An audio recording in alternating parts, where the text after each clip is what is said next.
It's a crazy time in all of our lives. We'd like to call this evening's special meeting of the Peoria City Council to order. Welcome our listening audience and viewing audience. Madam Clerk, the council microphones are open for roll call. Mayor Artis. Here. Councilmember Akeson. Councilmember Sear. Here.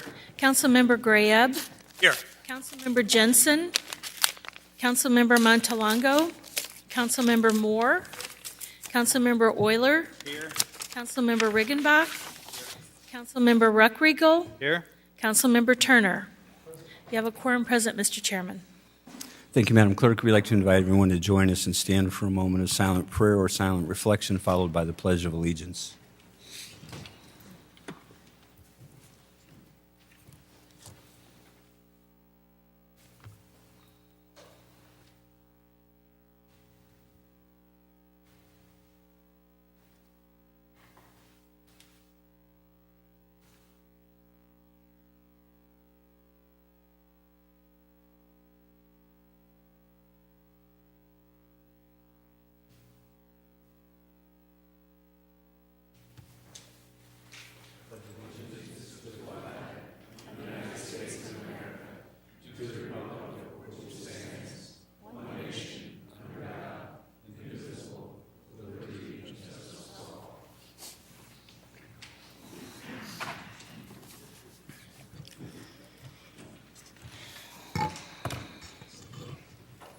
Madam Clerk.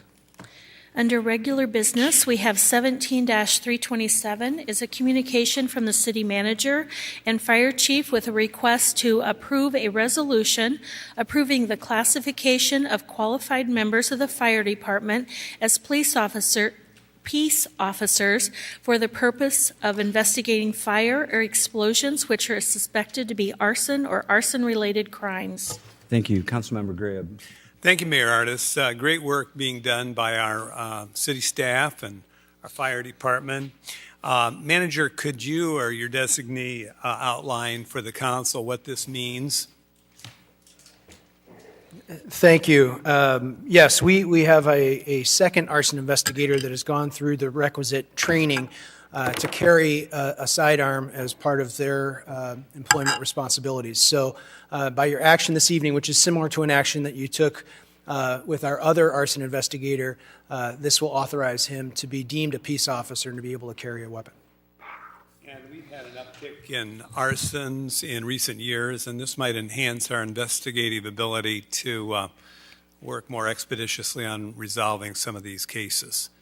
With that, I'd move for approval. Okay. Motion to approve, seconded by Councilmember Ruckriegel. Is there any additional discussion on this item? Seeing none, please cast your ballots. And passes unanimously. Thank you, Madam Clerk.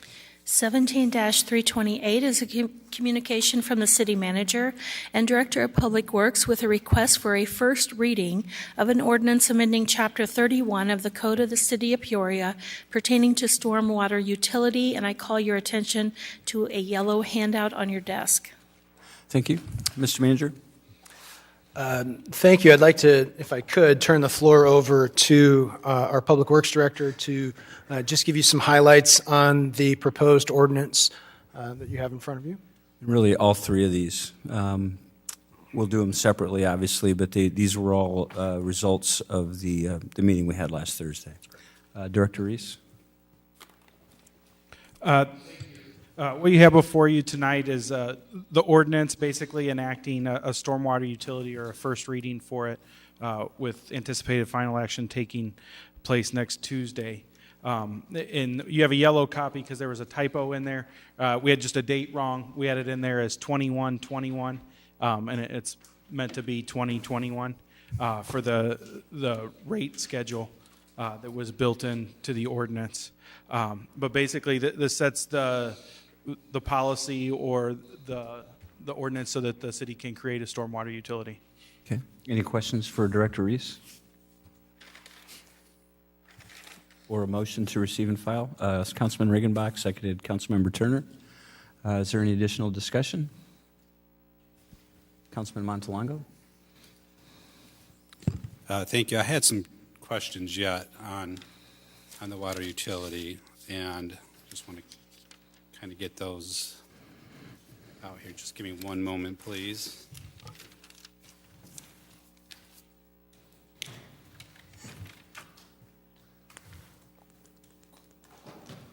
As far as the water utility goes, does this include all schools, public, private schools, all government buildings, et cetera? Yes, everything, every parcel in Peoria would be assessed a stormwater utility fee based off of usage of the system. Very similar to every property pays a water bill, electricity bill, a sanitary sewer bill. Sure. So I've run some numbers on some houses throughout Peoria here, just to get those. So we're doing what the square footage, basically the rooftop of a home, and driveway, sidewalk, patios. So we add all those up, and that'll give us a square footage, and we multiply that. Well, for every 1,000, it's $3 for every 1,000 square feet. So we have an aerial photo of every property inside the city limits, and what we do is exactly what you said. You take anything that's impervious. So the driveway, the rooftop, a garage top, if they have a detached garage, or a concrete patio in the backyard, because none of that allows water to infiltrate. So that's how we get our rational nexus for charging them a utility rate. And we add up those square footages, divide by 1,000, and then we get our billing units. And per billing unit is $3. And average house in Peoria or average property has 2,600 square feet of impervious area. And so they would be 2.6 billing units times the $3.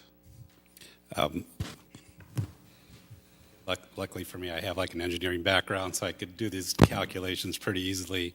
But I know a number of people who had a hard time trying to figure out what their property would cost. So what I did is I ran some numbers just so I guess the rest of the council would know. I don't know how many people ran the numbers to see what their house is or what neighborhoods are. Anyway, so for example, I got a house off Allen Road about where Wilhelm is at, house being around 1,982 square feet, very similar to what you said. Driveway being about 757, coming up to about 2,739 square feet, and times 3 divided by 1,000 gets you to about 8.2. Be $8.2 per month, correct?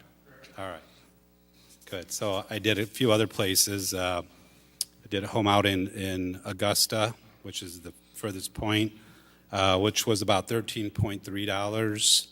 Thousand Oaks, I just randomly took a house out of there, which was about $17.6. My home, which is out in Weaver Ridge, is roughly $13. A home off Forestwood Drive, which is about $11.3. And as well, it was kind of interesting because it kind of opened up my eyes just a little bit too, to see a house off Moss Avenue, I was really surprised. The house is being a little bit smaller. The driveways are huge along Moss Avenue. So the house being 2626 and the driveway being 2489, coming up with a cost of $15.3. I did a house on the south side, just off Malone. That was 732 square feet, driveway 237. Less than $3 a month. I also did one calculation for a business. So I measured one of the favorite places I go to at lunchtime, Jimmy John's, on Main Street, and that amount being the building only being $28.86, but the parking lot being $12,002, and it coming up to be $14,888 times 3, $44.66. cents per month. I also did a building of a friend of mine in the downtown. His building was roughly $75, who also has a huge parking lot of, I just remember the calculation being about $150. So 75 and the 150 coming out to $225 per month. So my biggest concerns are when it gets, I guess, to the commercial. When you start, I didn't even have the time to take a look at like shops at Grand Prairie or Northwoods to see what, those are huge parking lots and huge buildings. And as well, some of the car dealers. I was even starting to think of some of the golf courses who have these long golf cart paths. So, I mean, there's a lot more questions as I started digging into this, and I also started thinking about who's going to be doing all these calculations. How does that work? So the city has a GIS system, geographic information system, where we have aerial photos for the entire city, and then we do planimetrics for it. So we're able to take, and we've had that already done for the city since 2015. So really it's just updating it from 15 to 2018. And basically that found the impervious area for each. It identified driveways and rooftops. And so we're able to, we already have the majority of this information. It's just updating it and then tying it to parcels. So you could quickly then, I guess, is it in some kind of like Excel format of some sort where you can quickly output a calculation? Yeah, you're basically able to pull the impervious data off of the GIS system and import it directly with the PIN number into Excel. And then it's just dividing by 1,000 and multiplying times 3. Mm-hmm. Now, what about when there's changes to a property? How does that get logged into the official? Is that part of the county? Does the county have that? The county flies the entire city every 3 years, and the new planimetrics are done. And we're part of that consortium. And so we would receive that data every 3 years. And in between those 3-year windows, what we would be doing is tracking building permits to try to do that. Now, if a resident gets a bill and they don't agree with it, they think they have less impervious area than what they do, because there are rounding errors. We're rounding to the nearest 100 square feet on these. They can come in and file an appeal, and then we would go out and walk them through the GIS system measuring it, and if they still don't agree with it, we would go out, visit their property and measure it to identify the square footage that's there. Okay. And so what is the total revenue that brings every year to us? I don't know if that's yours or the city manager's. Well, right now it's projected around $8 million a year of revenue for the city. That has some built-in contingencies for uncollectibles and then also credits. With the stormwater utility, what we're wanting to develop is a very robust credit manual, so that really what we're trying to do is the more behavior change that occurs, the easier it is on our stormwater system. So if we're trying to develop a credit manual that gives people incentives to change behavior. So if they can infiltrate with rain barrels or impervious concrete or pavers on their property, they will get a credit that will reduce that bill down. And then we were also looking at a grant program as part of this that would basically also encourage behavior changes. So right now, one of the biggest hurdles we hear for private property on changing from regular asphalt to a paver or an impervious asphalt is just the cost difference. So the thought is that some of this grant money would be set aside each year to that people could apply for and then cover some of that change or that additional cost. Who would be eligible for this type of grant? Anybody. Anybody, okay. And who does the grant come from? It's off the revenue that's generated. So of that $8 million, some of that is looking at setting aside and holding in a reserve to create a grant fund. So my next question kind of comes with the, as far as the number of projects that we have on the backlog here, much of that will get done each year. It kind of depends on how much revenue comes in. We don't want to spend more than we're taking in, but right now we have about $4 million of the 8 set aside strictly for capital projects. Now, some of that would go towards roads, and some of it would go towards to cover any of the storm sewer costs on roads, and some of it would go towards the backlog. Our backlog right now is about $17.5 million, I think, if I recall. $17.1 million in backlog. So we have a priority system where we rate those of highest need as far as if they threaten safety or imminent failure. And we would be putting in the neighborhood of $2 million a year towards those to bring that backlog down.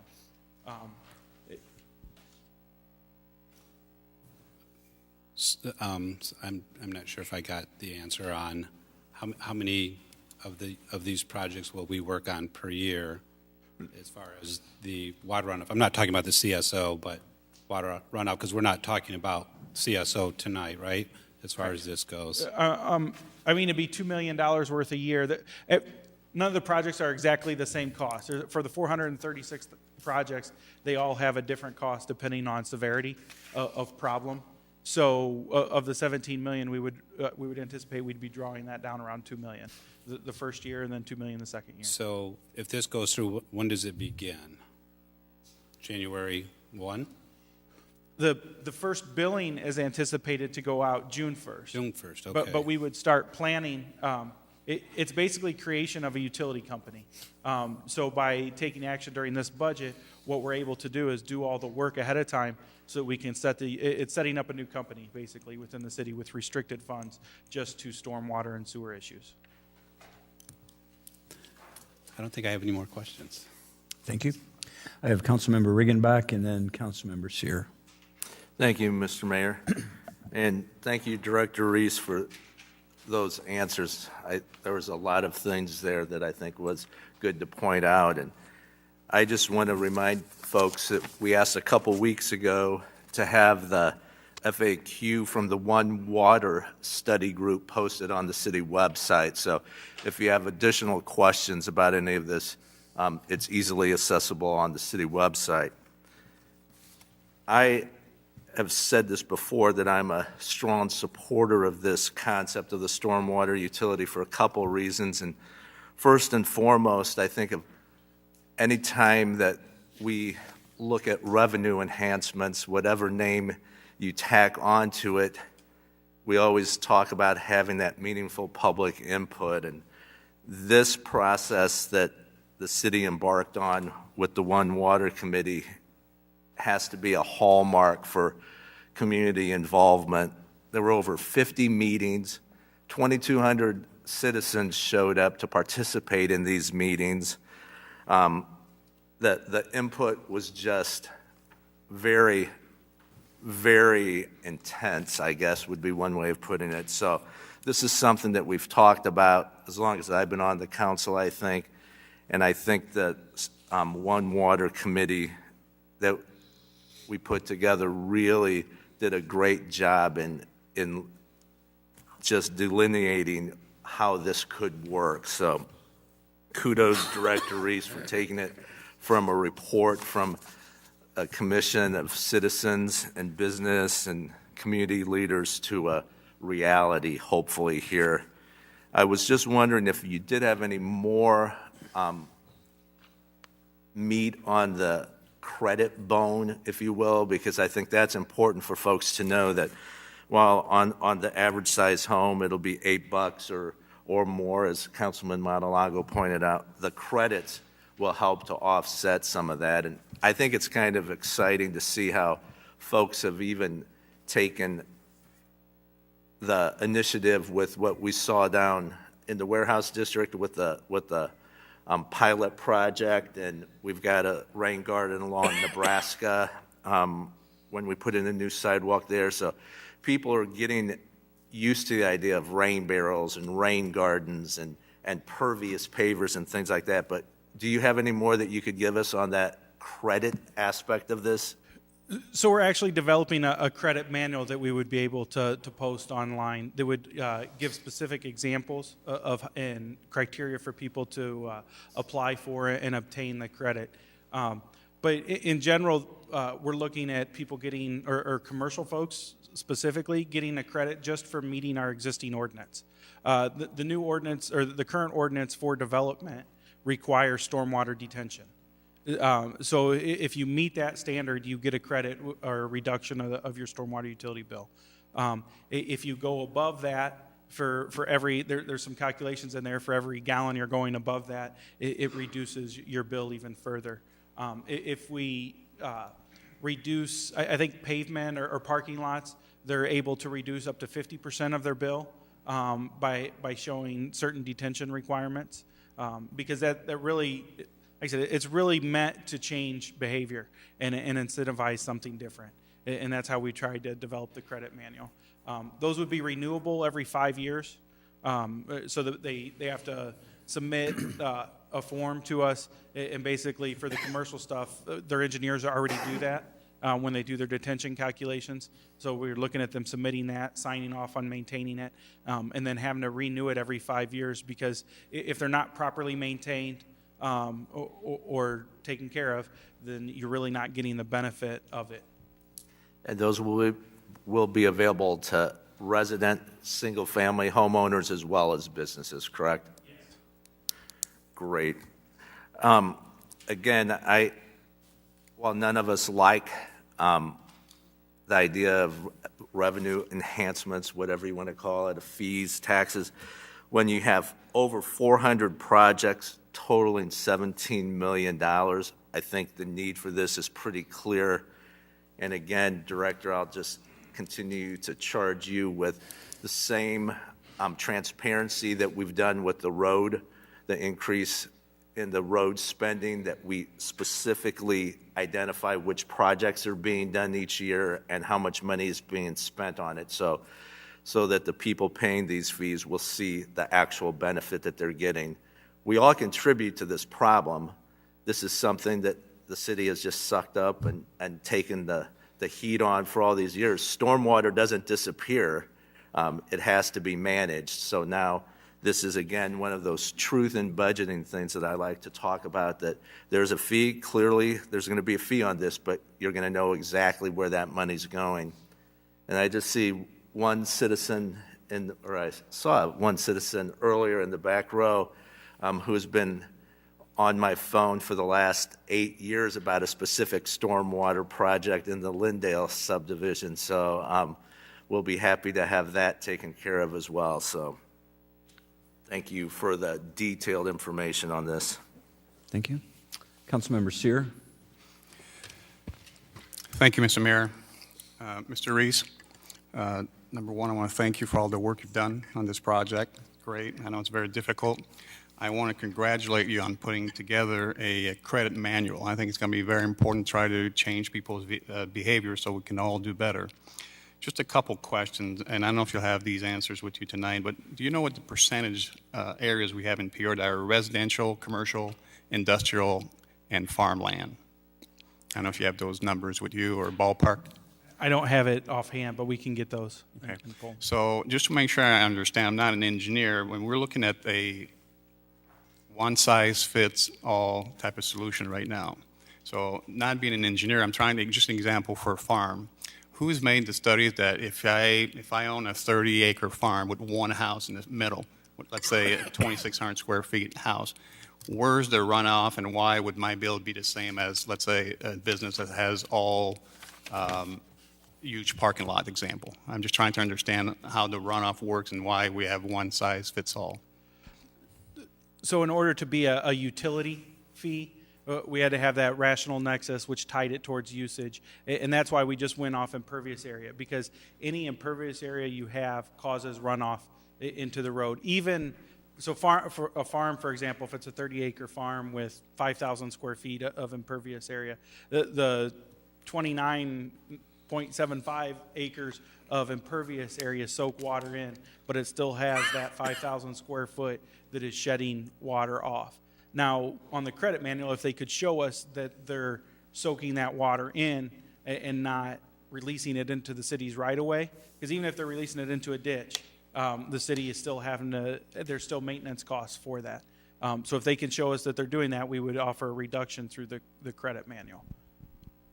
Okay, thank you for that answer. I'm interested in really knowing what the percentage would be for residential, commercial, industrial, and farm, so I can make a better decision on this subject. Thank you very much, sir. Okay. Thank you, Mr. Mayor. Thank you. Is there any further discussion or questions on this item? Councilman Montalongo? So for these projects, are we going to get a chance to vote on which projects that we want to have done every year? So yes, they are. They're in your capital budget. It's built into the capital budget this year that are funded through stormwater funds or sewer fees. I think, and those are the larger capital projects. So this year, built into the budget with it would be the California Lindale Wall. We have what we call a drainage repair program that we budget at $600,000 each year. And those are basically the projects that are too big for our internal staff to do. And we have a contractor on board each year. And basically those are for absolute failures that we have to address right away, or imminent failures that are too dangerous to wait for a budget cycle to get in. And then we have Oak Cliff Court Drainage Assistant Program, our Stormwater Clean Water Management Act. We have an MS4 permit through the Illinois EPA that requires some work. And then we're also funding a portion of the Western Avenue project with the stormwater utility fees. So $8 million a year, I just think, since we're just talking about the water utility and water runoff, not CSO, which I just hope we don't get confused or confuse the public with it. I just think that amount that we're going to be collecting every year, and so far I've not seen a sunset on this. I just think it's way overboard. The amount that we should be, what sounds more manageable for our city and the circumstances that we're in right now, is something more like maybe $1 million, maybe $2 million, until we can slowly knock down all these projects that we have. But raising $8 million a year to go towards these projects, I think, is way overkill. So $4 million of that, and what I just talked about was the capital funds, but it's set up to cover operational costs too. That we have a whole sewer department in the Public Works department, or a sewer division in the Public Works department, that will be funded out of the stormwater utility fee instead of out of the general fund. And those are the operational guys that their job, other than when it's snowing, is to work on city sewers or drainage problems throughout the city. And then also we have built into it a third shift workers for Public Works that their sole purpose will be street sweeping. Sweeping streets is directly tied to stormwater and quality, and it's part of our MS4 permit. And so if we can run that on third shift, our plan is to be able to sweep the entire city once a month versus the 2 times a month we're currently doing it.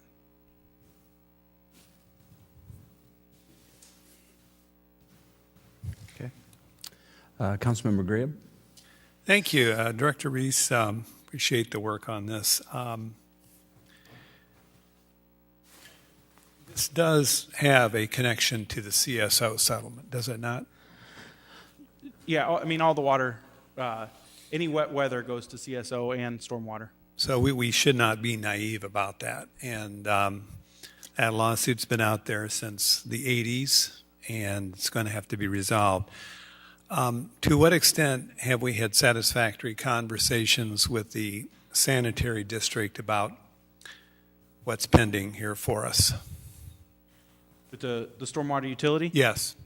So this is a completely separate thing from the sanitary district, but they will be one of our highest ratepayers when we look at our top 10 list, because they have a large amount of impervious area. But they understand it's coming forward. Gotcha. Thank you. Thank you. Further discussion or questions on this item? We have a motion to receive and file. Seeing no lights, please cast your ballots. That motion passes unanimously. Thank you. Madam Clerk. 17-329 is a communication from the City Manager and Director of Public Works with a request for a first reading of an ordinance amending Chapter 13 of the Code of the City of Peoria pertaining to the increase in the refuse fee. Director Reese, you want to give us another summary on this one? Sure. As we looked at the garbage collection fee that we were currently collecting, it was not covering the costs that we were incurring, and the general fund was subsidizing it. I think over the past couple of years, it subsidized it to the tune of about $6 million. So we started looking at what those rates need to be to cover the cost of the service. And what we're proposing tonight is a rate schedule that will actually get the general fund paid back and the cost of service over the next number of years covered with meeting our policy of a 25% fund balance. Okay. Questions or motion to receive and file? Councilman Riggenbach, motion to receive and file, seconded by Councilmember Turner. Discussion?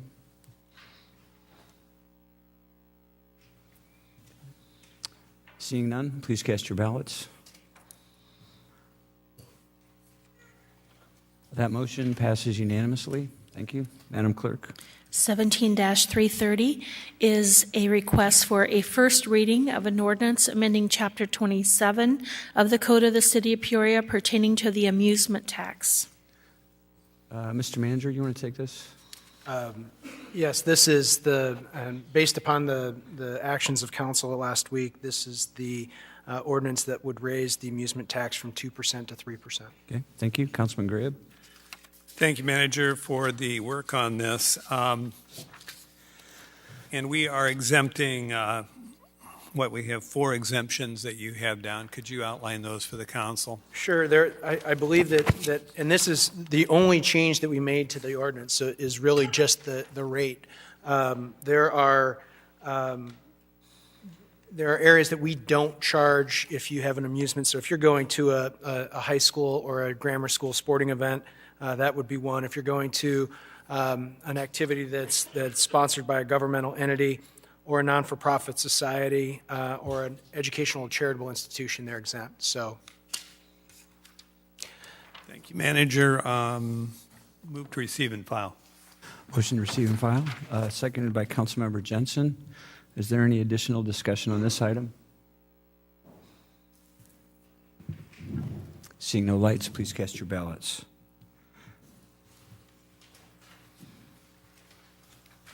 The motion passes unanimously. Madam Clerk. We're at unfinished business. 17-326 is a request to continue discussion on the 2018-2019 biennial budget, and you have 2 handouts on your desk. One is from the Director of Finance, and the other one is a resolution regarding the cadet program. Okay. Thank you. Mr. Manager. Thank you, Mr. Mayor. If I could, we've got some slides that we'll walk through.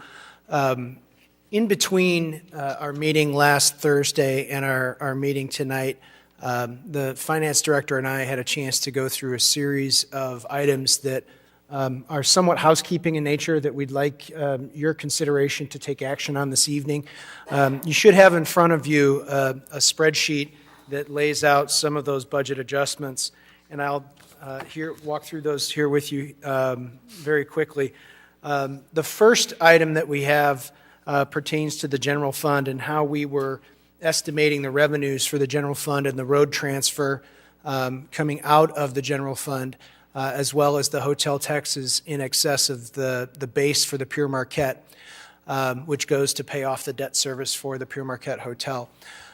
So this would be an adjustment to our revenues of $954,800 in 2018, and then $969,135 in 2019. and a corresponding expense that would go along with those. And we would just ask for your consideration to make a motion to approve that, to make that part of the final appropriation ordinance as we would go forward.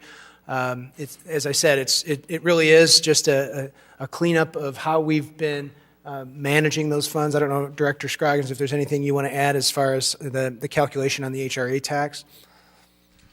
The original calculation in the general fund, when I was putting that together, I had netted out the $800,000 and additional pledged revenues from the revenue side, but then I left the $800,000 in the transfer. So when I was reviewing it and tying out the totals, I realized that I had kind of taken it out twice. So what I've done here is added it back in to the revenue side where it belonged, and it passed through and flows through to the rest. Originally, we were going to record it in the road fund as a revenue, but it's much easier for us to track and do it as a transfer than it is as a revenue in the road fund and a revenue in the general fund, because we only collect it on one tax return. So if I could, I think we have some adjustments in the general fund. We'll have a discussion about TIFs, special service areas, the capital fund, and the innovation grant. So there's 5 different areas. It all totals a net change of fund balance in the general fund. It actually adds in 2018 about $19,000.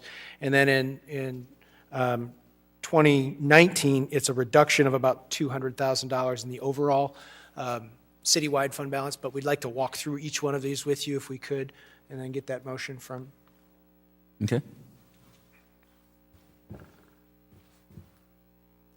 So that would be it on the item for the general fund. If it's council's pleasure, we can walk through them all and take them at one vote, or we could do them individually if council so desires. I think if we probably just, if you walked right through the whole thing, we can do it in one motion. Sure. And if there's any question on a specific fund, we'll ask them as we tell them.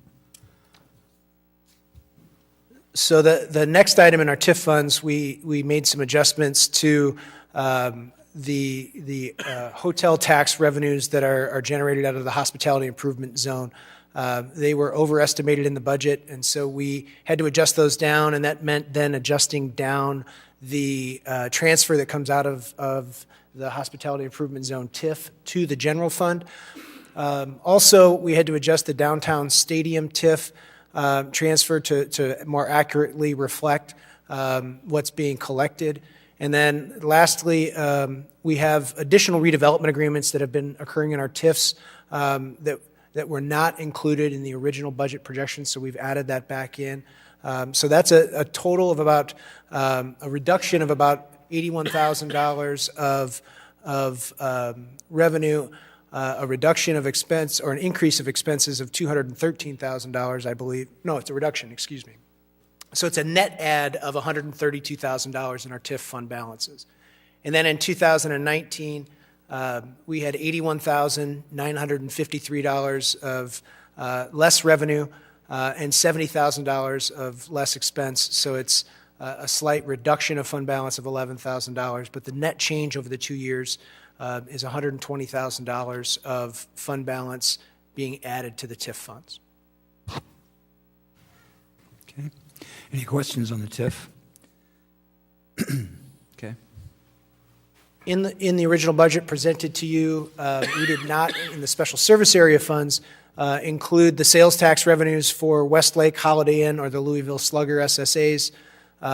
We also did not have the pass-through expense for those sales taxes, so that's listed there below based upon the obligations we have for each of those special service areas. It also has a corresponding increase in the fund balances for the SSA funds over the 2-year period of time. So the net effect of that on the SSAs is a growth of about $332,000 in fund balance. And those weren't in the original budget we got, it just didn't get moved Were just over. not included, and they needed to be put back in. Okay. This ties in with the downtown stadium. Since there wasn't the corresponding revenue to go along with the downtown stadium TIF, we needed to transfer funds as per the agreement out of the capital fund This would be a reduction of the capital budget by $160,000 in 2018, and a reduction in 2019 of $159,750. So overall in the capital fund, it's a reduction of $319,750. And then I'll ask the director, we have several more years left on the downtown stadium payments. I think the final year is 2020 for the last debt service payment. The downtown stadium TIF, I think, goes through 2024, but I don't know off the top of my head. This change, when we changed the last amendment with the stadium, where we agreed to reimburse them their increment, and then we took on the debt service, and that's why it's being reflected in the capital fund. And then in the Innovation Grant Fund, we have received word from the Bloomberg Foundation that they want us to complete the spending of the funds that they've given us as part of the Bloomberg grant in 2018. So we had originally anticipated that we were going to have some additional funds that would be available for us to spend in 2019. So this now actually reflects the actual funds available, and would show that we would have in 2018 an increase of revenue of $72,000 and an increase in expense of $94,000. And then ultimately that would draw down the remaining fund balance, and we would be at zero at the end of 2018. And then in 2019, all those costs would be exhausted, so we would take that expense and revenue out of the budget as well.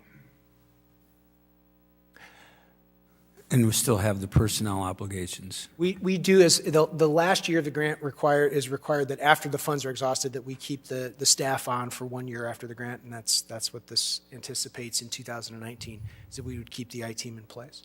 Do you anticipate coming back with a report sometime next year that will show the work that the innovation team has done and how that translates into new dollars and that basically pay for that? I think we would be happy, and I know that the IT team director is here in the audience. I think we would be more than happy to talk about what we've been trying to do and how we've been trying to leverage additional resources for this. So we'd expect that sometime? First quarter of the year, quarter, we'd be happy okay. to. Yes. Thank you.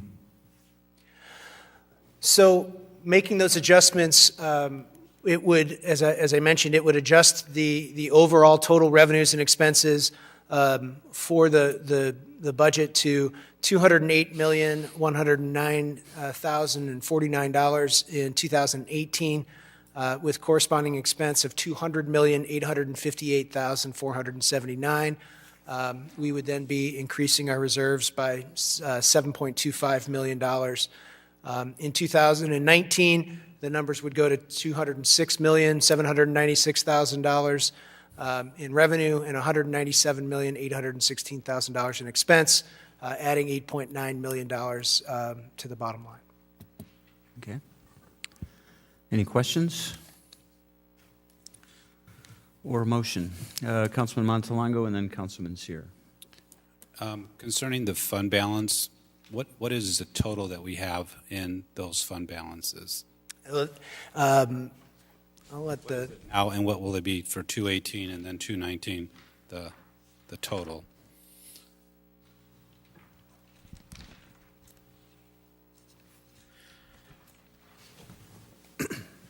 The projected ending fund balance, total fund balance, will be $51,490,000. It's going to be, I don't have it adjusted for these adjustments at this point, but roughly $51.5 million for all funds. And then maybe if you could just, in the general fund, what would be the fund balance in the The impact of these changes in the general fund balance would show an increase of $1,511,000 and an ending fund balance of $18,581,000.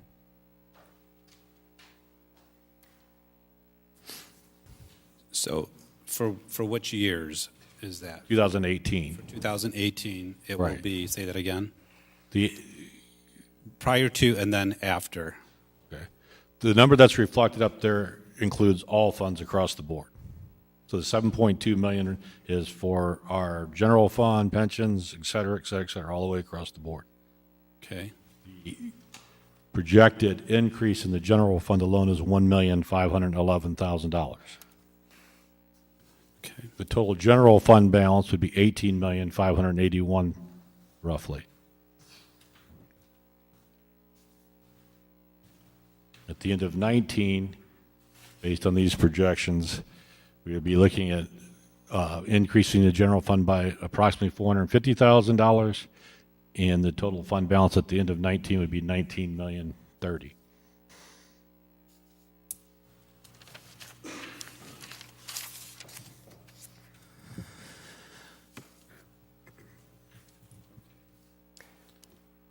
Okay, thank you.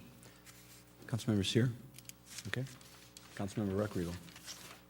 Just a follow-up question on that.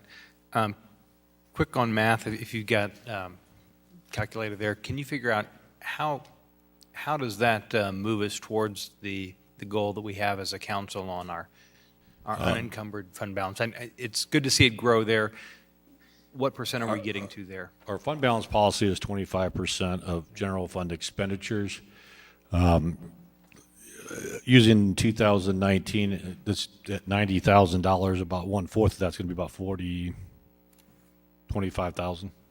That's 100,000. So let's say 22.5. We'd still be about $3.5 million short of our policy, but we're heading in the right direction. Heading in the right direction. Great. Thank you for your work on that. Okay, thank you. Further questions or motion to approve? Councilman PowerPoint. Jensen? Oh, it's on this?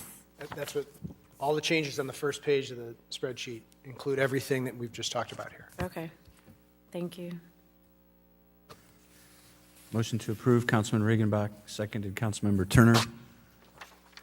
Is there any additional discussion on this item? Councilman Gribb? Just want to be sure I'm understanding this. We're looking at the first page budget reconciliation worksheet. Correct. Only. Only. And then I'll move on to the page 2 here in just a second. Gotcha. Thank you. Thank you. Thank you. If there's no further discussion, please cast your ballots.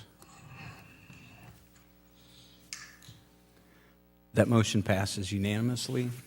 Madam Clerk? So as we move on, the next items that are in blue on page 2 of that reconciliation worksheet include the items that council acted on and approved at the last council meeting on the 26th. That includes the capital budget reductions of $2.64 million. That includes the bond proceed reductions of $2.5 million. It includes the reduction in revenues for fire alarms and special events based upon what we had built in as projections in the budget. If you recall, I had mentioned that we had built in some of those numbers into the budget. So since the fire alarm increase was not included, those numbers were pulled down. And then with the adjustments that we made on the special events fees, only generating $120,000, we pulled that down. The 1% increase in the amusement tax is included. That's $491,000 of anticipated revenue with the amusement tax increase. And then lastly is the $50 business license. Since those funds are dedicated for economic development, we haven't incorporated them into these numbers, but what we know that they're there, and we know that we still have some work to do. As you noticed, tonight we did not have for you an ordinance on the business license. I think we still have some work to do as staff to put together within the business license ordinance a clear understanding of who will be paying that, who won't be doing that, and to turn that around in 5 days really wasn't something that we could do. So we need to take some time. I'd like to get some input from the Chamber of Commerce on that as well. And since we heard that it was the clear intent of council that these funds be dedicated for economic development, it's something that would be a dedicated revenue stream and a dedicated expense. So it's not really included in these numbers overall. So the net effect of what you did with your changes last week included revenues of a revenue reduction of $2.6 $289 million in 2018, and an expense reduction of $2.64 million. So that puts another $351,000 into fund balance. Then in 2019, there was an increase of revenues of the $218,000, which is the net difference of the HRA, or the amusement tax increase, and the reductions from the fire alarm and the special event fees. So overall, that's an increase in 2019 towards the bottom line as well. These are council's actions, and I think if we memorialize those again, we'll get down to kind of where we are on that page 2 before we get to the green shaded area, which is items still left to be discussed. So that would probably be just a motion to receive and file. Sure. Okay. I mean, you've already made. We've already, yeah. So what we're looking at on the second page is above the line where it says decrease, increase in fund balance. We're just doing receive and file on those items, and then we'll discuss the bottom of that page after that. Okay. Councilman Turner, motion to approve, seconded by Councilmember Moore. Discussion? Councilman Grabe? Is it appropriate time to ask a question about the second sheet? Sure. Under Fire Department budget adjustment. That's going to be the next section, Councilman. We're doing. I'm sorry. Yeah, Okay. just so above the. We're above, okay. Above the pending items. I got you. Okay. Thank you. Seeing no lights, we have a motion to receive and file. Please cast your ballots. Motion passes unanimously. Mr. Manager. Thank you. So in summary, and to follow up on Councilman Montalongo's question about fund balances, as of now, with the actions that included council's action, the general fund balance would increase $1,654,200 added to fund balance in 2018, and then $666,813 in 2019. And then we would be adding overall towards our fund balance $7.6 million in 2018 and just under $9.2 million in 2019. So we had several items that were pending under, that were still out based upon discussions that we had with the council. And if it's the council's desire, could walk through these pretty quickly, and then we could go on to take council's questions. The first item was the EEO manager and the possibility of making that a chief diversity officer for the city. That would require an increase in the budget of $100,000 and then $102,000 in 2019 to make that a reality, which we could, if the council's so interested in doing that, we could do that. The second item was Mr. Manager, why don't we do these? Why don't we do these items individually? Yeah, one at a time, Sure. because probably there's going to be more discussion on some than others. So, the first one is to allow the manager to put in the chief diversity officer at that price tag, and that's an approximate price tag. This hasn't been. It's an approximate, yes. Okay. Discussion on this item. A motion, Councilwoman Moore, seconded by Councilman Turner, to accept that. I'm seeing no lights. Please cast your ballots. That motion passes unanimously. Mr. Manager? Thank you. We had, the second item was a discussion that we had concerning work orders on private property, and what we could do as part of the budget. We did pull out the $300,000 that we were doing for work orders. We just simply had the funds available to do the litter cleanup in the community development budget.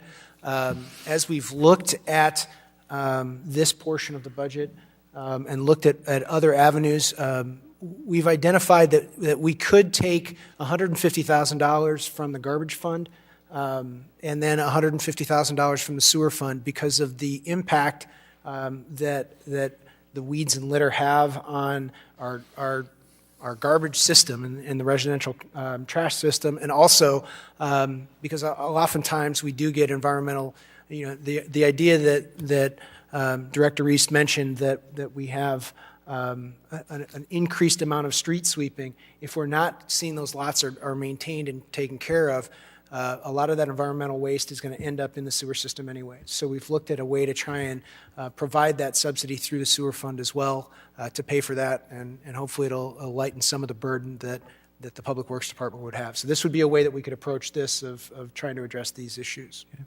Councilman Moore?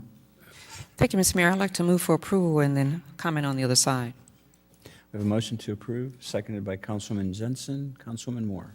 I'd like to thank the city manager for taking a hard look at our budget to determine how we could keep these funds in place. If you recall, this was a situation where private lots were not going to be cut at the 10-inch level, and that was going to be eliminated. They would be, after they got to be 10 inches, and we'd cut them.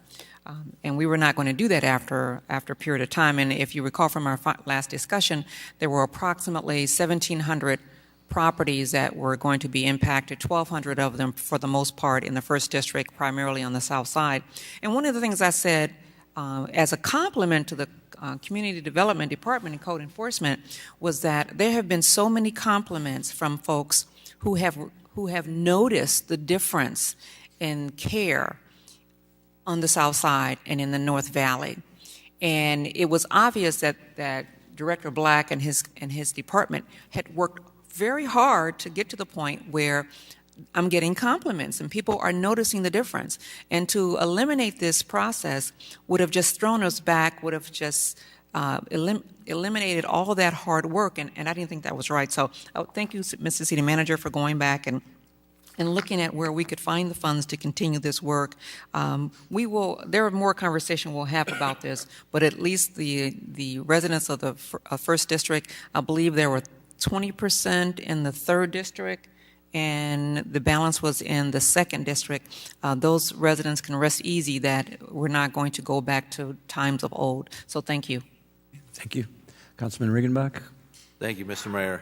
I totally agree with the remarks of Councilwoman Moore, and with some discussions I had with Director Black and anticipate having with Corporation Counsel, I just really want to challenge both of them, and I know they're both have their plates full, but to look for more enforcement mechanisms is really the key to this, I think, because if we're providing this work, we need to be reimbursed for it. And clearly putting liens on properties that stay in the family for decades isn't a very effective way to do it. So let's continue to think outside the box on this so that we can increase the number of work orders that are paid back by those private property owners. Thank you. Thank you. Councilman Willer? Thank you, Mr. Chairman. I just want to comment, I do support putting the money back in for the work orders, but I have concern with how it's being done. And my comments when I made the motion for the garbage fee increase the last time around, I mentioned the fact that part of the basis for doing that is making sure that we are shoring up accounts and that things are accurately apportioned to the account that they're coming out of, and increasing the garbage fee to then pay for lot mowing goes against what my comments were doing that, so that's something that I have concern with. Okay. Thank you. Any other discussion on this item? We have a motion and a second. Please cast your ballots. Motion passes with 9 ayes, 1 nay. Councilmember Euler. Thank you. Madam Clerk, or Mr. Manager. Thank you, Mr. Chairman. The next item is the budget adjustment to the fire department. As you know, we've had a lot of discussion about this, and we purposely held off on some of this discussion in hopes that this evening we would have some feedback from Local 50, who is going to go back to their membership and talk. I think that the fire chief and the union are still looking at some alternatives and having some discussion, but nothing has been formally presented back to us as of yet. We understand that this is still an issue. the one item that is not included in that is the cadet program. As you know, we had the cadet program. We've taken it out because as we negotiated the contract with the union, they asked that if there was going to be any reduction in resources, that the cadet program would be taken away or would be eliminated. And so I think that it all kind of ties in together, and I think this is one of the items that, while we still have some hopefully we'll hear some feedback from the union, we know that we still have to try and work towards coming to a resolution on a budget. And one approach could be to really look at this and say, let's we could set aside this issue, this $1 million, and tell the fire chief that you have to manage within the dollar amount that you've been given as an appropriation authority. But I think that is something that we could look at. I mean, we're doing that somewhat with the police chief, with the 13 vacancies that the police chief is, or 14 vacancies, excuse me, that the police chief currently has in terms of managing the number of officers that they have out on the street. It's somewhat different because the police chief has to wait for those officers to get into the PTI school. So that's one of the differences that we have there. And you're not going to be able to hire 14 officers and put them right into PTI. But that is one approach that we could certainly take, and be happy to discuss it any further with the council. So we're saying continue the $1,081,000 is the number that we're looking for, and that you will continue to work with the chief and the local 50 to get there. Is that what you're saying? I would certainly continue to work with them to try and get there. I think the issue becomes, I think that in the union's defense, I think that they need to go back to their membership and talk to their membership about what options are available. We had presented the concept of taking a machine out of service and in essence browning it out and taking it out. The chief had provided me with some alternatives that might impact the number of vacation days that the union has, and I think they need to get that input back from their membership. That might not take a machine out of service, but it might look at reducing the number of firefighters on our rescue squads, and then reduce the number of available vacation slots that they have. But it would, in a sense, do the same thing, but I think they need to hear back from the union still what direction they'd like to go. Councilman Turner? Thank you. Thank you very much, Mr. Chairman. And I am hoping that those alternatives out there are very viable, because when it comes to closing a fire station or decommissioning a truck or an engine, I have this concern that we're tempting fate. We've been here before in closing Station 17 in, I guess it was 92 or 93, and then we did it again with Engine 11 in 2003. And as a matter of fact, on both those cases, the citizens throughout our entire community have not forgiven those that were sitting around the council at that time for closing a fire station. So I have a lot of concern, and I'm hoping that the alternatives that we're considering are very viable alternatives that this council can support. Sure. Okay, thank you. Councilwoman Jensen? Thank you, Mr. Mayor. I guess first off, just a follow-up question to what you stated, Mr. City Manager. I think what I'm hearing is that you're not opposed to the proposal that was made to save the same amount of money without decommissioning an engine, but you are saying that you want the union leadership to talk to the members first? Well, I think, correct. And I think that the Local 50 needs to have that discussion with their membership because it affects their members. And I think that in order to remove a bouncer, which is someone who isn't assigned to a station, but to remove that individual from the slots that they have and take that out means that they have to concur with that. And it's going to require some of their input as well, if that's something that they would be willing to consider. The advantage of it, which I think was your request, was to look at it and say, what could you do that wouldn't remove a piece of equipment? And that was that this doesn't remove a piece of equipment. All the equipment stays in place, stays in operation. Which report back was that again?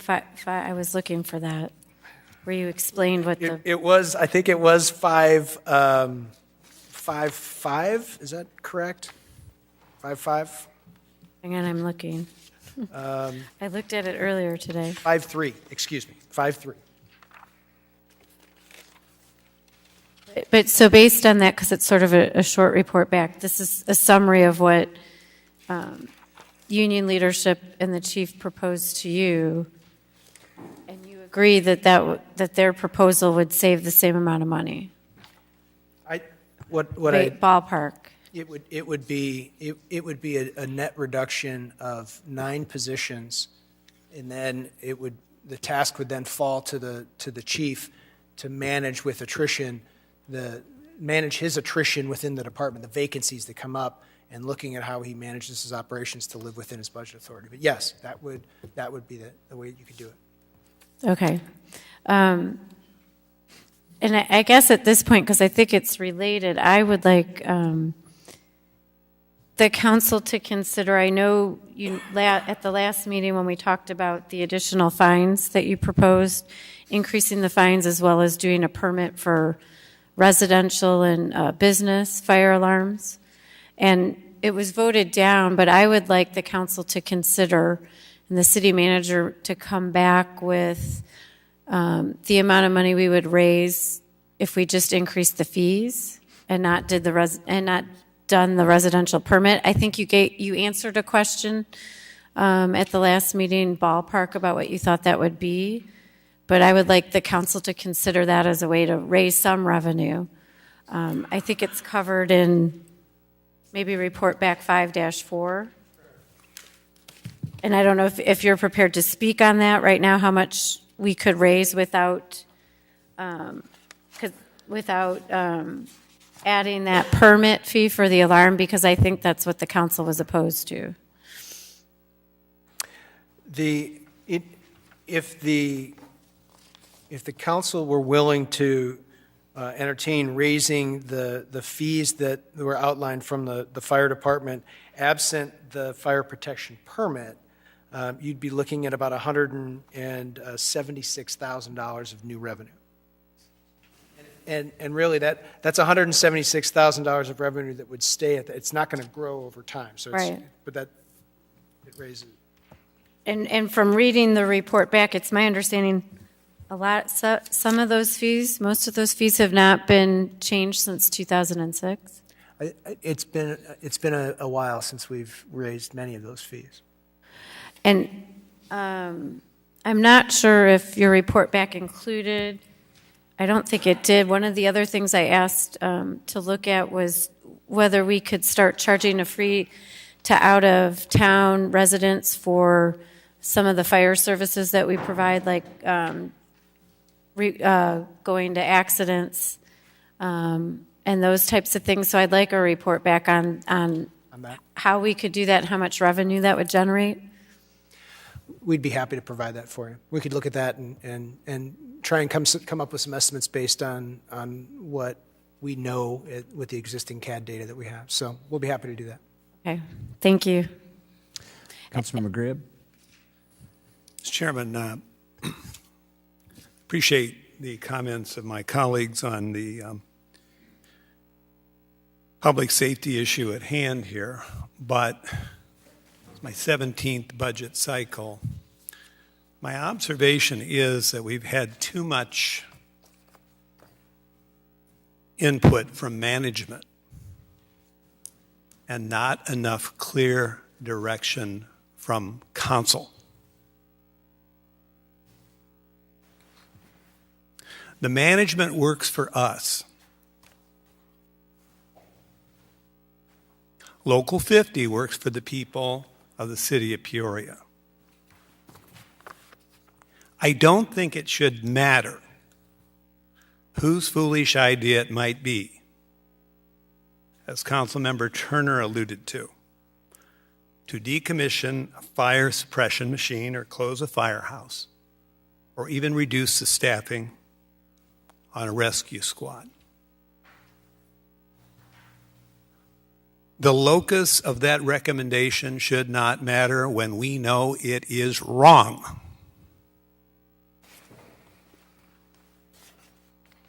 As the ultimate policy-making body, we should shut this down now, this dangerous discussion which will get people killed in this community.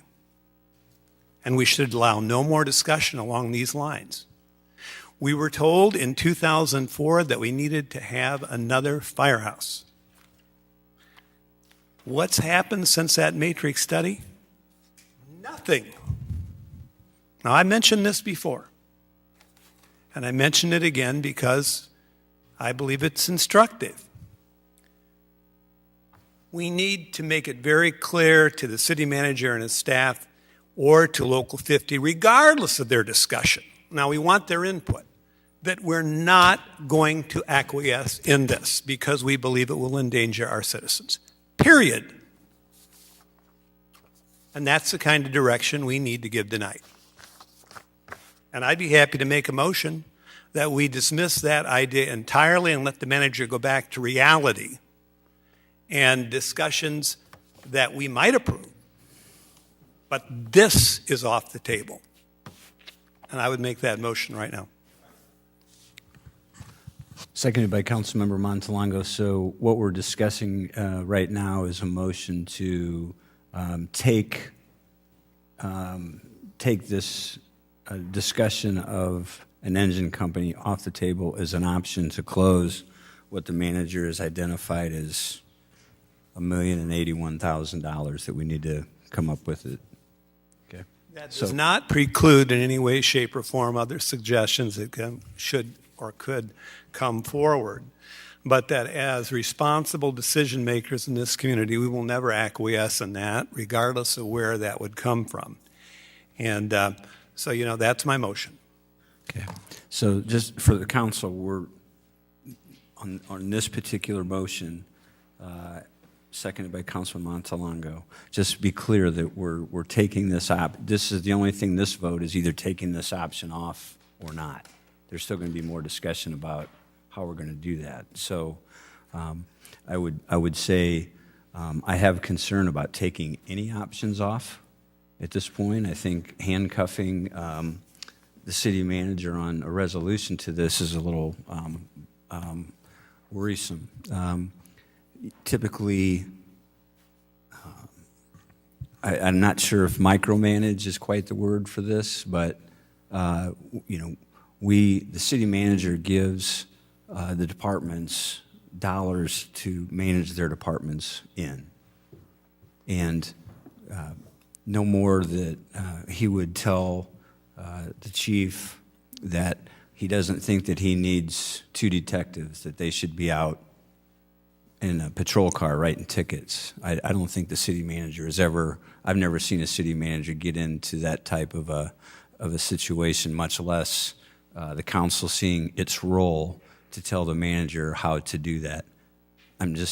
That's my opinion. I think my concern and the reason I can't support this motion is just because the manager said there's still conversations going on, and I think everything needs to remain on the table until the chief and Local 50 have an opportunity to talk with him on doing that. So further discussion on the motion. Councilman Graham. Yes, Mayor, I do think you have it backward. And I will continue to feel that way. However, my follow-up question, Manager Urich, and, our relationship is professional. I note here, 2019 budget, we've got $1,118,835. What does that contemplate? What does that presuppose? So what that presupposes is the $1,081,000. It's the staffing cost. It's the staffing cost to have that engine operated. So that cost is going to grow by the negotiated contracts and any kind of salary step increases that may be built in. So we assumed that that would grow by 3.5% in the next year. Because currently these 11 positions are vacant. So we just assume that that's at the entry-level position and that they would grow and get that first step increase. That does not contemplate another decommissioning. That's just carrying the number forward. That's just carrying the number forward, correct. That's the ongoing cost. So the total over the 2 years, the impact is about $2.2 million. Right. Well, my motion stands, and I think it's time for the policymaking body to flex its muscle tonight and help our manager get back to something that has a chance of being approved. And it doesn't remove other suggestions that we have seen from Local 50, which were made in good faith, or discussion on other things that could be done, but it just takes this off the table, the idea of decommissioning a fire suppression machine or closing a firehouse. That's all the motion does. We shouldn't play games. We should let the manager have clear direction from us on what we would eventually approve or not. Maybe I'm misreading the council. Perhaps I am. I hope I'm not after 17 years. I think we need to give, in fairness to the manager, clear direction. And also clear direction to Local 50. Anybody party to this discussion, that we are not going to jeopardize public safety with this decommissioning. So, and I appreciate your position on it, Mayor. Okay, thank you. Councilmember Regenbach. Thank you, Mr. Mayor. The last thing I think I've got a good read on my colleagues, the last thing any of us want to do is jeopardize public safety. That's task number one, I think, for all of us. That being said, we've got this budget hole that we're trying to fill. We just discussed a number of revenue enhancements to help that. We've talked about some serious cuts throughout the organization, and now we're at this point. When you look at how to get that 1,081,000 filled, we need to have that dialogue with the professionals who are responsible for that. I think the manager has done a good job engaging them, but my understanding is that some of these changes require the local to call special meetings and have their membership actually vote on it. Some of them are contractual changes that we can't just arbitrarily make. So to cut anything out of the equation at this point, I think is really premature. In report back 1-12, we see that alarms have increased over 94% in the last 20 years, but the fire alarms have decreased to 3% of that total. So clearly, the fire department is doing more work in more areas than they were 20 years ago. When I talked with some of the Local 50 representatives about this specific report back, they said, well, that's a several-hour conversation. And I think we owe it to ourselves to make sure that the manager, if we need the medical director, Jackson, to be part of this discussion as well. But we need to know what the impact of these decisions are, and I don't think we have that information tonight. So I can't support taking anything off the table until we've got a little more in-depth communication between the chief, the local, and the management here. So that's where I'm at on this at this point. Thank you. Thank you. Councilwoman Jensen. Thank you, Mr. Mayor. I support this motion. I don't think we should be decommissioning a fire engine for safety concerns. But I also think because we can save the same amount of money without doing that. That's my understanding what the local leadership has proposed, as well as the fire chief. So I think we can do it without doing that. Once we decommission an engine, that's going to be permanent. And I don't think we need to go there. We should be going there. So I'd like to give the city manager that direction tonight, so I'll be supporting the motion. Just a quick question on how we can save the same amount of money by doing what? City manager kind of summarizes it in report back 5-3 on page 6.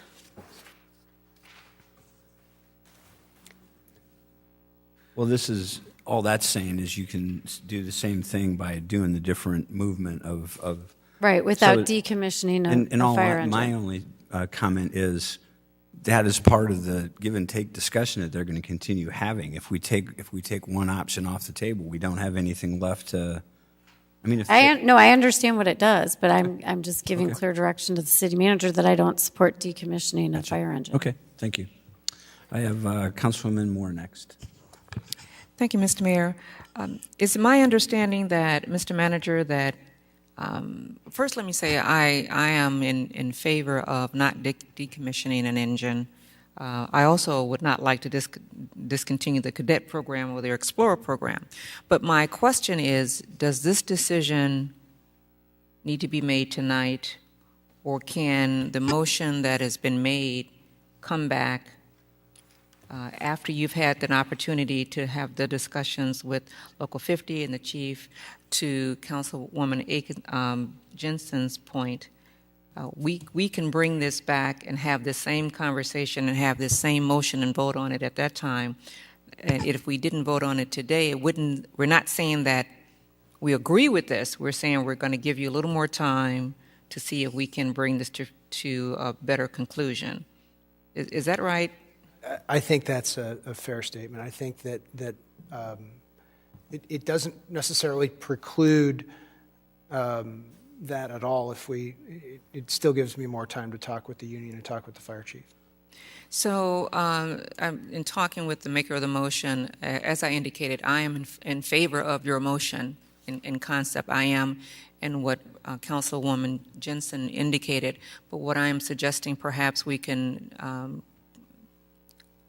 change the motion so that we can still vote on that, because as I said, I'm in favor of what you're suggesting. But I would like the opportunity for the chief, as you said, the people who are the experts, chief, to get with the city manager and Local 50 and whoever else that needs to come to the table, so that when we vote on this, we have all of us have clear information, because I think we're thinking that there more can be done. We're not done yet with this. We can still kill this whole idea next time. Does that is that in any way help to change the motion so that we can bring it back again, with your understanding that we're not saying that we're going to move forward on it tonight or not move forward on it tonight? I would just say that always like to work for world peace and world harmony. Council, seriously, if we have no intention of decommissioning a fire engine, stand up and vote tonight. Come on. Seriously. And, if, Mayor, they come up a little bit short with what they're doing in terms of negotiating, maybe we should tell the manager to take a look at his administrative retinue, the people that aren't in the bargaining units, some cuts from the top instead of always looking at the bottom. How about that? Why not? So, that's just a suggestion. I understand. But the motion very clearly states that we have made up our minds that there's no way, shape, or form that we're going to decommission a fire engine. I think to the extent that we're unwilling to send that clear direction tonight, we're doing a disservice to the manager. And we're putting him in a rough position. And certainly Local 50 is going to have a question mark. I just think we need to show that this is not going to be a budget driven completely by our management, that the council ultimately is responsible for public safety, and we feel such a move is inimical to the best interests of the public safety of the people of Peoria, whatever district.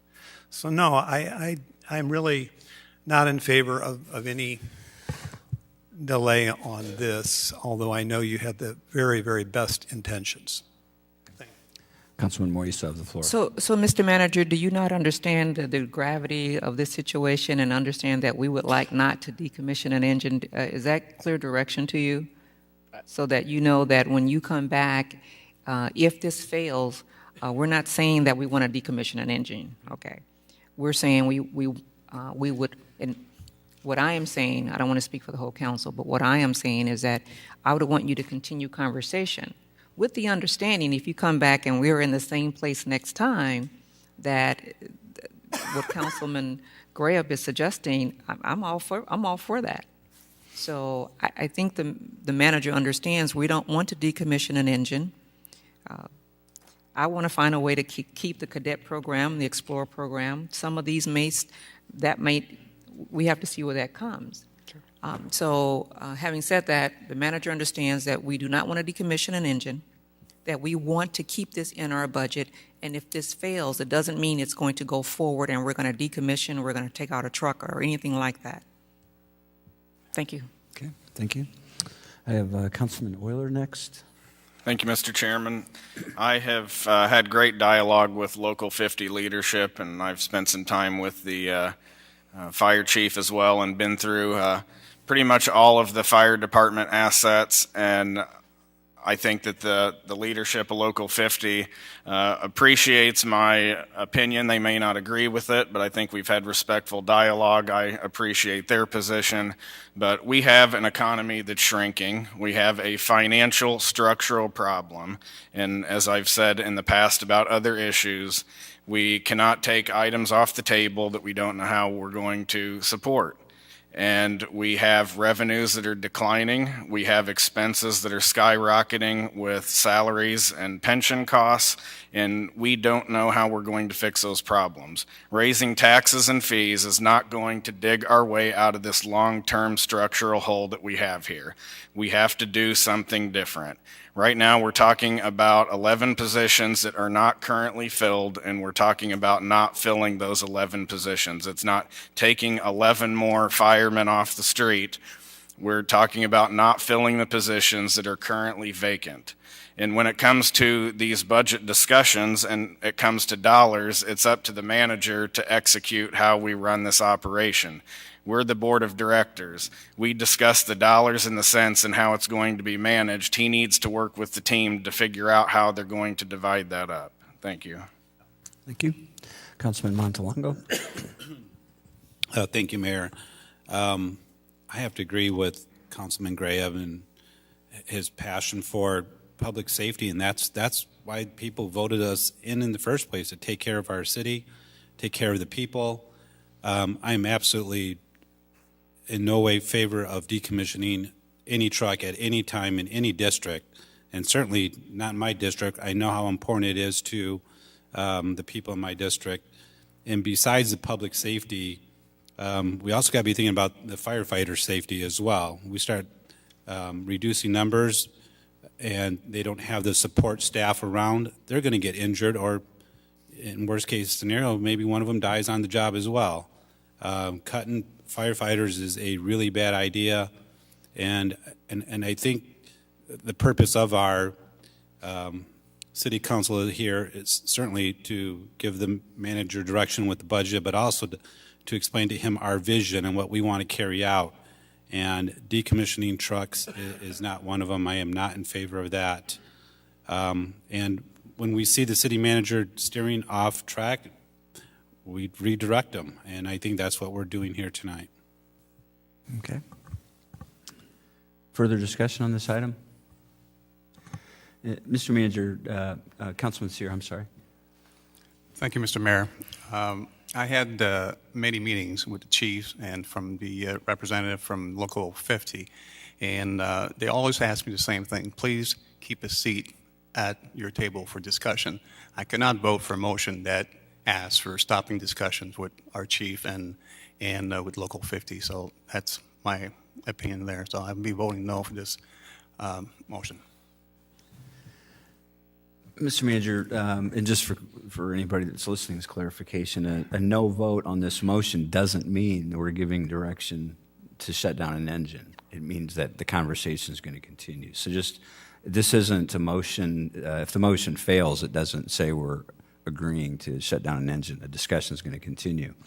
But maybe just speak for a minute or two on the overall dynamic that we have to have on fire department in general. We spoke to it a little bit in a couple of the other budget meetings and some of the policy sessions about the number of calls that we're going to, admittedly, are increasing. And maybe, I don't even know, the chief may want to respond too, but clearly we need to understand what calls we're going on, if it's appropriate that we're going on all the calls on emergency response. Is that the best use of our manpower and our equipment and utilization of resources, or does that need to move? Because clearly, when it comes to the pure element of fighting fires in our community, that number is not a number that's growing rapidly. I mean, I don't remember what the figure is on what the percentage of actual fires that we fight as opposed to all the calls, but and that's not an issue or issues that we're going to figure out here between now and the end of the year. That's an ongoing discussion that we need to have with Local 50, that we need to have with management, and we need to understand what the appropriate response to these is. But when we're talking about fires, I don't want anybody to think that we're jeopardizing any neighborhood in the city by these discussions, because clearly the calls that we're going to the majority of them aren't fires. Mr. Manager, do you want to speak to that? Thank you. Yeah, and this was in Report Back 112. We had presented this information to you that showed that from 1997 through 2016, we've seen that our alarms have virtually doubled from 10,000 calls a year to 19,552 calls a year. And that was Report Back number 112. And in that, what it talked about was that historically, we are now at a point where only 3% of the fire department's calls for service are actually for fires. They are predominantly responding to emergency medical calls. What was that percentage? It was 82% are medical calls, 15% are other, and 3% are fire calls. So 3, okay. And it's been roughly about that for the last several years. The last 2013, 14, 15, 16, it's been roughly about that.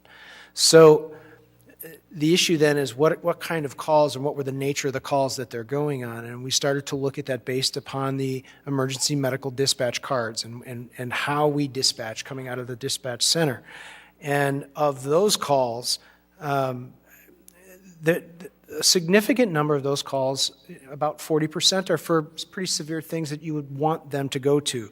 You know, whether that's breathing problems or chest pains, whether they're unconscious, whether there's seizures, if there's sick and abnormal breathing, or if there's a stroke or an overdose. So that's the essence of what you want your fire department to be there as part of the EMS system to go on. But there's another segment that makes up a good chunk, almost a third of the calls that we go on, that are based upon the level of severity. We may not necessarily need to go on those calls, or we need to have a conversation with the project medical director about, is this something that we should be going on? For example, there are calls for falls. Nearly 9% of the calls are for falls where somebody it's literally a public assist, where somebody's fallen down and we're picking them up. Or it's where it may be a dangerous body area, but we aren't clear. So there's calls where we're showing up if somebody's sick or if there's a medical alarm that has gone off. And I think that we just need to know and go through that with that conversation with the medical director. Are these the calls that we should be sending our firefighters out to? Or is that something that we could be doing differently to maximize our resources in a different way? Okay. And thank you for that. And the only reason that I even bring that up in the framing of this motion is because the notion that even the discussion of this is somehow going to intentionally jeopardize our ability to respond to fires, our primary function of the fire department, is clearly not what we're trying to accomplish here. As Councilman Euler said, living within the constraints of an operating budget that's structurally upside down is the only reason we're looking at all options. And that's going to be a much bigger discussion to have, and the sooner we have it, probably the better. Councilman Greb. I could almost close my eyes back to Mayor Maloof when this line of argumentation was first brought forward. I could go back to Lowell Greaves, and I could go back to David Ransburg when we closed a firehouse in District 2, and hear a rerun of the same irrelevant arguments. Oh, the number of fire calls are down. Houses don't burn like they used to. Meanwhile, we see new subdivisions popping up way too far away from a fire engine. We're going to see insurance costs for homeowners increase as we continue down this path. And we have all these seniors on North Galena Road, and we think that we're going to somehow make some leeway using these tired arguments, which are true, but doesn't justify the removal of a fire truck, a fire suppression machine from the city of Peoria. We saw how we were manipulated for a while. We didn't know where that firehouse or that fire engine would be coming from. First we heard it might be on the south side, then it was a moving target. It was going to maybe be in District 2, maybe north more. God only knows where it would end up. But the whole fact of the matter is, and you people know this, if you take one fire suppression machine out of service, that's 11 fewer firefighters in this city, and it affects response times for the whole thing. It's like a spider web. When you start messing with one location, you're affecting the whole city. You can't rob Peter to pay Paul. When I first ran for office, we had a city manager who sat where you're sitting, Mr. Urick, and he wanted to see us deactivate the outdoor warning sirens. Wanted to save money.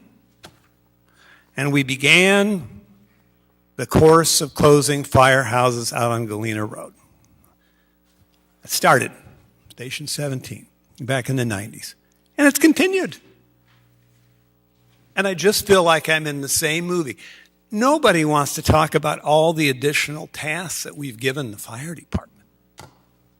Whether it's underwater rescue, the biological anthrax agents, etc. Nobody wants to talk about that.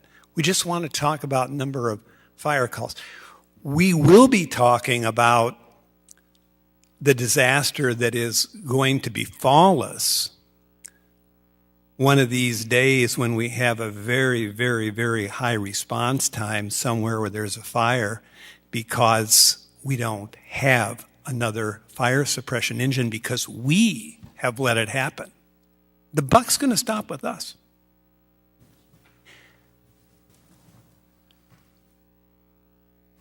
The idea that this is a body that takes in money, I'm talking to everybody, but I'm responding to a comment that was made earlier, that we just take in the money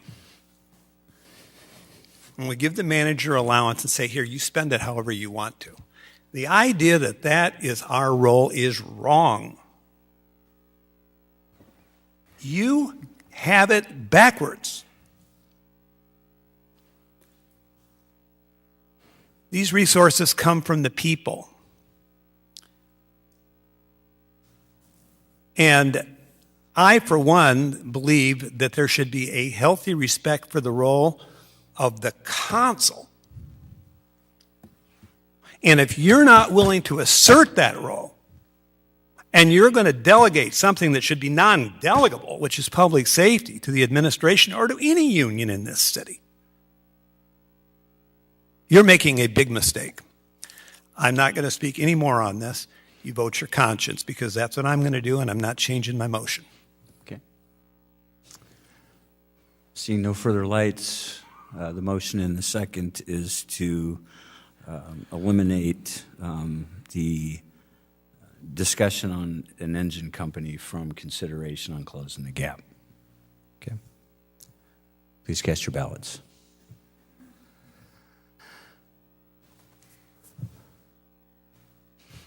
That motion fails with 3 yeses and 7 noes, voting affirmative, council members Graeb, Jensen, and Montalongo.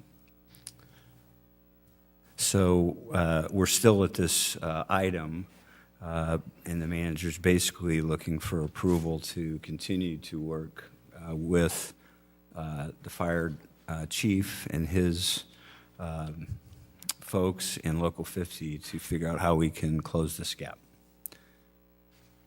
Do we have a motion? Councilman Euler, seconded by Councilman Ruckriegel. Discussion on this motion. Mr. Manager, do you want to frame it better than I might just have done? I think I heard that it would be the motion that we would continue to discuss with Local 50 and the fire administration ways that we can close this budget deficit. Everything's on the table. Okay. Councilman Montalongo. Thank you, Mayor. I just have a question here for the city manager. In the event that there's a breakdown here and there's no agreement met, then where does that put us at? Well, the budget that was recommended that we reduce the fire department's budget by the $1,081,000 and then the $1,118,000 in the following year. Absent if it's a breakdown and the council stays with the manager's recommendation, the department would have to live with a budget that's about $20.35 million, I think is the total dollar amount, unless I get direction from the council otherwise, or the council wants to give me direction otherwise. So the question I guess I had, because the recommendation at some point was a removal of a fire truck at Northmore. Is that what's still on the table? If the issue is the decommissioning of a machine, the answer was yes, that would be that station 14, or truck 14 at station 16. If we're able, as Councilwoman Jensen asked for in her report back and the chief provided, if there's an alternative that is amenable that doesn't require the decommissioning of a machine, then that's something we would certainly take into consideration, and I'm willing to work with the union and the fire administration to come up with what that solution might look like. Sure. I'm just, I guess, in the event that the communications is there's breakdown and we're back to where we started at here. So what I want to know is, data-wise, why is this truck being chosen at this location compared to other, if we're going to be making a data decision on that? Well, if to other firehouses. If you want to turn to, I think it is,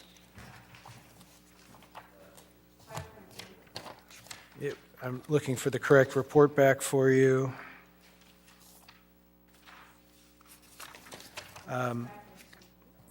It's actually report back 7-2, where the fire chief provided his rationale with regards to making the recommendation about truck 14. And we could certainly have the fire chief come up and talk, but if you want to look at the data is on page 4 of that report back. In it, we took a look at the CAD system. We pulled all of the information of when the fire department apparatus are on calls and are in use, and also the amount of time where those engines are out of service as well. And the graph reflects that data from January 1st of 2016 through October 15th of 2017. And overall, on average, the fire department resources are utilized about 5.1% of the time. So they're on a call about 5% of the day that they're in service. So of all 17 of those apparatus, 5% of the time. And that ranged from 2.4% for truck 4 to 8.5% for truck engine 13. So engine 13 being the busiest that we have. So over that time, they spent about 13,689 hours responding to calls. That amounted to about 1 hour and 14 minutes per day per machine. On average, the fire department resources are out of service about 3.3% of the time. And when they're out of service, that means they could be at training, or they could be out of their district and they're running around, or they could be in for servicing and the equipment is just not running. So overall, over those 654 days, the cumulative amount of time that they were spent out of service was nearly 8,697 hours, or about 47 minutes a day per machine. So overall, though, the lion's share of the time, about 22 hours a day, the units are available to respond to a call. So it doesn't mean they're on a call, they're just available to respond to a call. Truck 14, during that period of time, was utilized about 2.9% of the time. And it was out of service about 1.1% of the time. So the overall number of calls that it goes on is roughly about 1,000 a year, which amounts to roughly about 3 calls or 3 runs per day that they're running on. So, and I would defer to the fire chief to walk through his rationale about why truck 14 was chosen. But this is, if you wanted to know some of the data, there's some of the data for you we would share with you. Thank you, Mayor, Council, Manager.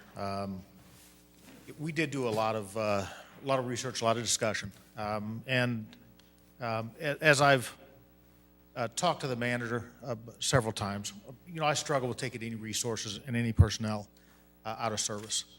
But given the task that we had ahead of us, we had to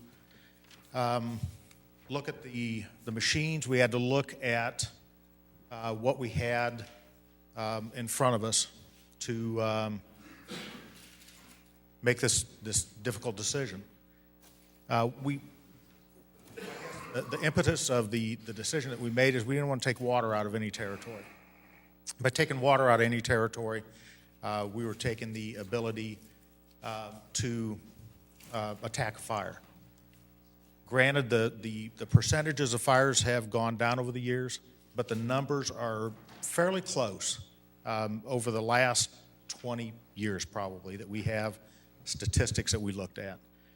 Our total numbers of calls have gone up quite a bit. So we looked at, one, not taking water out of a territory. That was probably one of our primary deciding factors. So that left us with truck companies and squads. With the squads that we have, their numbers are very, very high. So taking a squad out, we would have to look at distributing those calls to other stations that surrounded that area. So we backed up and looked at the truck companies. Again, looking at the 4 truck companies that we have that are strategically placed within the city for the purposes of making sure that we cover every area. We looked at, by peeling one off, the impact that we would have to our community. Truck 4 being in the south, farthest south, and it has the majority of the number of structure fires and the risk, I guess, if you will, that we have to mitigate. That was not one that we could really look at pulling out of the south. Truck 1 responding to downtown, the Civic Center, and again, looking at the risk that Truck 1 has. So that left us Truck 14, Truck 3. Truck 14, we looked at that is the oldest truck. If it decommissioned, if we had to decommission something, we could decommission that, move Truck 3 up to the center of town, Truck 3 runs now to Bradley, backs up downtown, runs to the interstate, but we moved it to Station 11 in this scenario that we put together. Moved it to Station 11. It's going to run a lot because it has to cover the north, as well as backing up in downtown Bradley and the area that it currently covers. With that, again, Truck 4 in our scenario, Truck 4 moved out of Station 4 to Station 8. And again, to make sure that was spread so that we tried to cover everything with the resources that were made available to us. I hope that answers your question. So my other part of my question would be, as far as backup goes for Truck 14, what areas does it provide backup support to?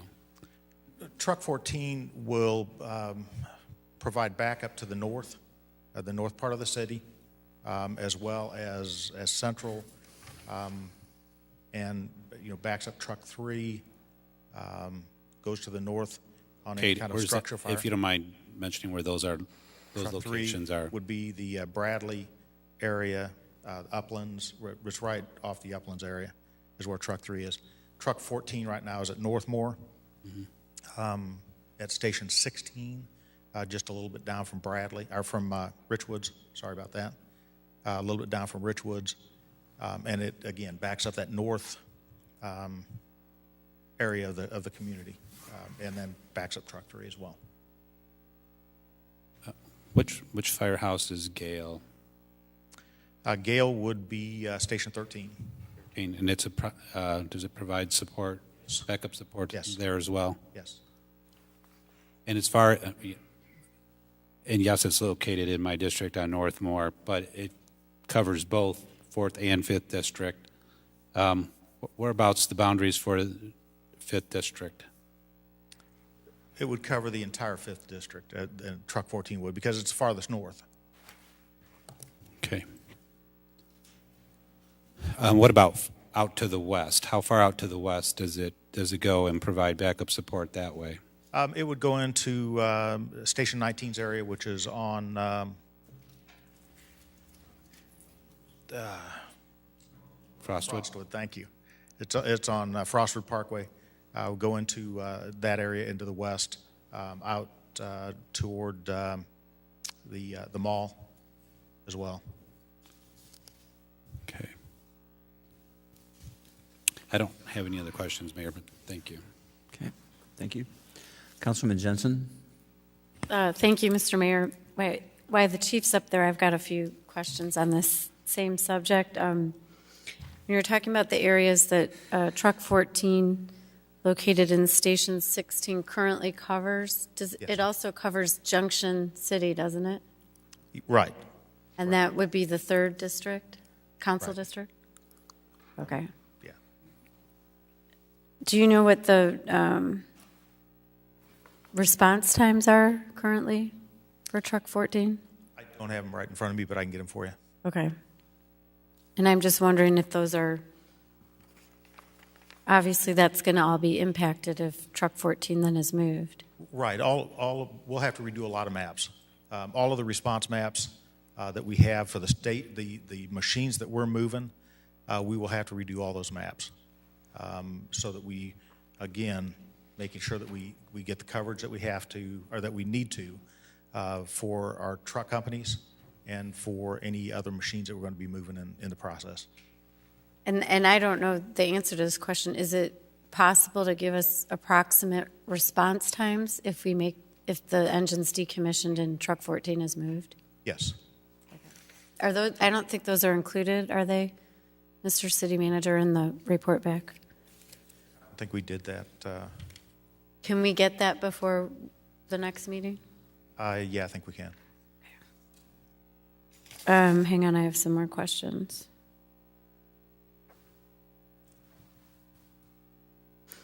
like, a lot of them will be, I guess, depend on the information that when you provide that information about response times, can you give us what the recommended response times are and what the current average response times are?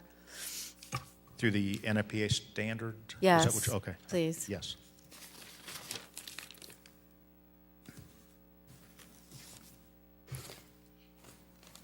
And I guess why you're up there, Chief, what's your opinion on how, if the city were to decommission the truck, or I guess the engine, how it will impact the safety of the firefighters?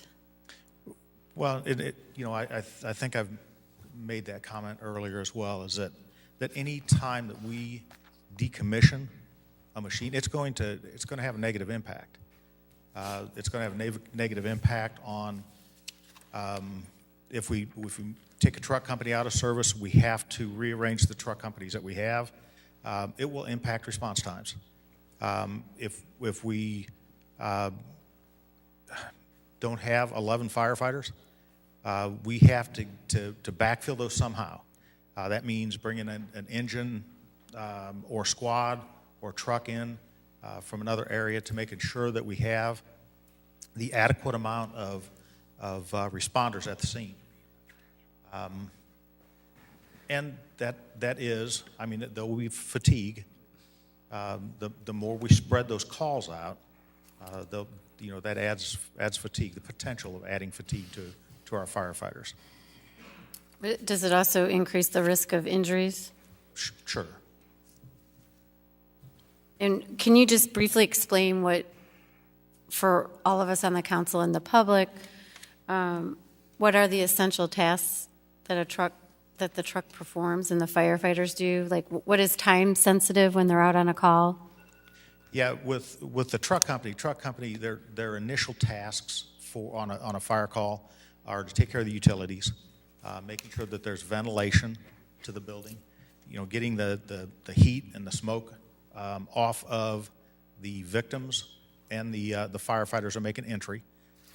And then they're a part of search and rescue. They also take part of their secondary tasks, our secondary search, making sure that the building has been searched in a secondary fashion, and they may advance a hose line as well. We use them for the RIT team, which is a rapid intervention team, which is if we have a firefighter that goes down, this team is in place so that they can make a quick entry to do a rescue on our firefighters.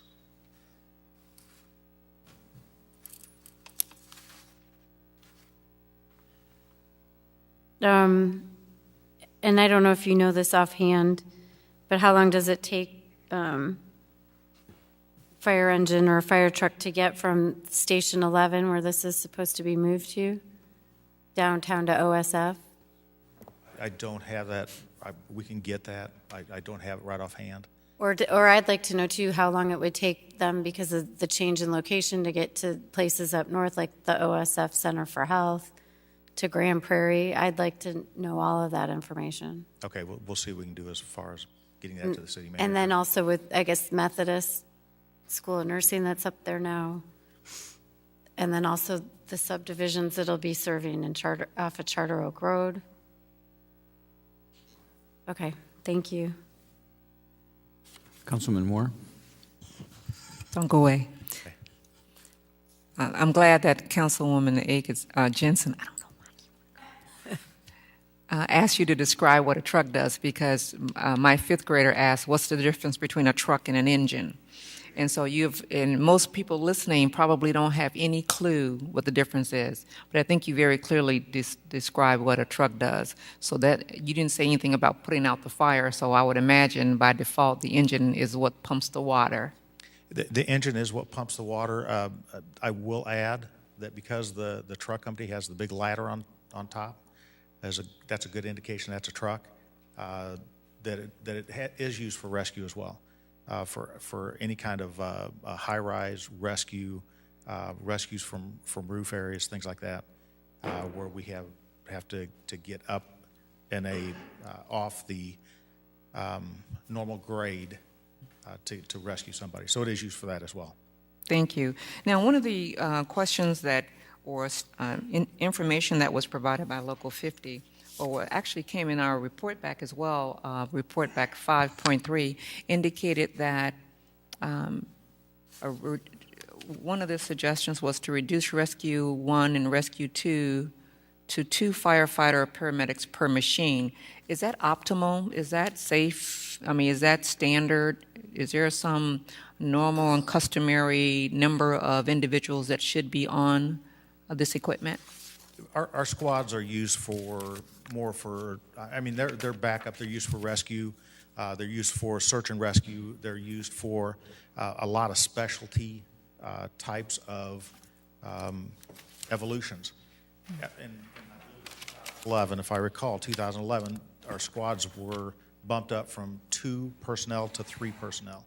And that was to make sure that when we got on scene of whatever incident it was, that we had the resources available to mitigate that emergency. You know, if it was extrication, which both of our squads carry heavy extrication, they were able to get everything done effectively and efficiently, so that whatever that incident is, they're able to get it done in a timely fashion. Would that mean then by default that going down to 2-2 there wouldn't be effective or efficient? Because in 2011 we increased it so they could be effective and efficient. It would be less efficient. I'm confident with that. Okay. And additionally, help us understand the bouncing firefighter. Yeah, we have a bouncing firefighter on our schedule, and that bouncing firefighter is a firefighter that fills in on vacation time, on Kelly Day, on a sick day. That bouncing firefighter fills in to help backfill and not create overtime. Well, is that a position that is used regularly, that bouncing firefighter? Yes. And if we were to reduce the number of bouncing firefighters by 1 per shift, how many do we have per shift now? We have 3 firefighters, 2 engineers, and 2 captains. And based upon your review, you could reduce by 1 and not have any impact on the need for them in case someone's out or a Kelly Day or something like that? Part of what we're doing right now is that discussion with Local 50, because this is part of the collective bargaining agreement, and this has to be discussion with Local 50 and setting this option in place. So we're discussing that with them right now to make sure that we can get all those puzzle pieces in place. The last item I wanted to discuss was the potential of bringing on, I believe there were 8 firefighters here recently. And I recall you being excited about the diversity mix of that 8. Would this budget then eliminate the opportunity to bring on that 8? It would delay it because of our pool right now, we have a short pool right now that have gone through the interview process. And we have 16 candidates that have passed the interview with a very rigorous fire board, and then through the Fire and Police Commission as well. So they passed both interview processes. Those 16 candidates out of, I think we had 48 that started it. Out of the 16 candidates, we have 7 that are diverse candidates, and I believe there's either 9 or 10 that are Peoria kids out of that 16. So to answer your question, it would delay it if we have to hold off on the 11 firefighters. And so that delay, in your experience, when we delay, are we then able, when time is better, to go in and find that same kind of pool? We find that the really good candidates are testing everywhere. They're not testing just for Peoria. I mean, even the Peoria kids, the ones that are good are the ones that really want to get into the discipline, whether it's fire or police. So they're not testing just with Peoria. They're testing with Peoria. They're testing with Rockford, Joliet, Naperville. They're testing all around because they really want to get into the fire service. So if we delay the response, there's potential that we could lose some of those really good quality kids. As you're having your further discussions with the city manager, my concern is that diversity always falls on the altar of budgetary shortages. Not long ago, you heard the phrase a lot, last hired, first fired. And here we have an opportunity to do what the city has been saying for a number of years, especially with NAACP, that we are committed to having a diverse workforce, especially in our police and fire. And once again, diversity will be sacrificed on the altar of budgetary shortages. At some point, a new paradigm has to be developed where this opportunity, and maybe it's through that officer, the diversity person that we're going to bring on, that we understand that there are budget cuts. Sure, it's sacrifice. I get it. Everybody needs to pull their share. Don't dispute that at all. But we need to look at this shared sacrifice weighing more heavily on the diverse minority community, just because they're last hired, first fired. And so as you're looking at this and having further discussion, and I will remind my colleagues that you do have a resolution on your desk from the Police and Fire Advisory Commission on Police and Fire, Police and Community Relations, that we take these things. I hope you have a copy of this, and that if you're not, we can make sure that you get one. The city manager has a copy, because this is an important. Diversity is important. Shared sacrifice is needed, necessary, and absolutely we're going to do it, and it's going to hurt everybody everywhere. But all the time, it always falls on minorities to suffer more. Thank you, sir. Thank you. Any other questions while we have the chief up here? Councilman Montalongo? Chief, you mentioned the truck's responsibility is also covering high-rises. What constitute a high-rise? What is the definition for firefighters with a high-rise? The NFPA definition for high-rise is anything 4 stories and higher. So if you get above 4 stories, that constitutes a high-rise. Because the ladders that we carry are ground ladders that we carry. The tallest ground ladder that we carry is 35 feet, which is that's a good ground ladder to be crawling up. So anything beyond that is constituted as a high rise by NFPA standards. You know, as far as high rises go, that this truck supports right now for the properties in that area. I was trying to jot some of them down that I could think of what I thought was a high rise. Do you have or do you know the number? I think we'll probably get you that number. We've been working on that number for quite a while.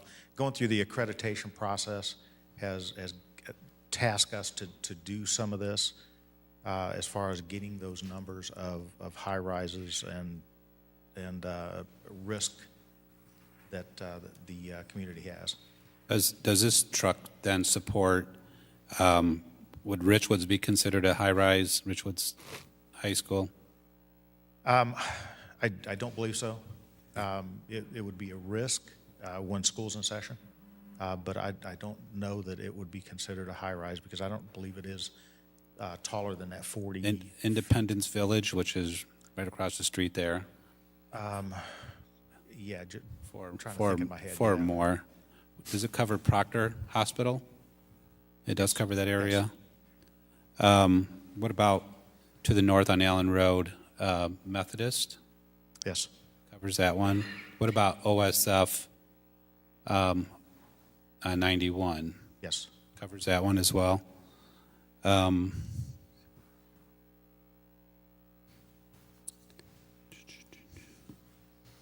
SEFQ building up on Pioneer Parkway University. That's multiple. Right. It would cover that as well. And certainly there's hotels around the Westlake area, Northwoods Mall. So it would cover those hotels. And as well, there are, I think, at least 2 buildings that are 4 stories or more. Would probably cover that area as well. Yes. So those are just a few that I could think of. If you could please report back in case I missed any. Councilman Grabe? Chief, what instructions were you given as a department head for this budget? We were all asked to look through the budget, particularly the number that we were given, and I think that was part of the PowerPoint, was 1.6 million. Is what we were given initially. With that, I believe the city manager took off the 500,000 for the contractual consideration of the raises. So that brought us down to that $1.1 million that we needed to find a solution to filling that hole. So in other words, you're sitting in a meeting with the other department heads, and each department head is told, this is what you need to do, how many dollars you need to come up with by way of a cut. Right. We were given, I think, a report back to that what our number was. And each department was supposed to make the same dollar cut. I believe that's... No, they were tasked with 5 and 10% budget cuts, was the alternatives that they were asked to come up with. But each department in our city was asked to come up with 5%. That's scenario number 1. Scenario number 2 is 10%. That's correct. Okay.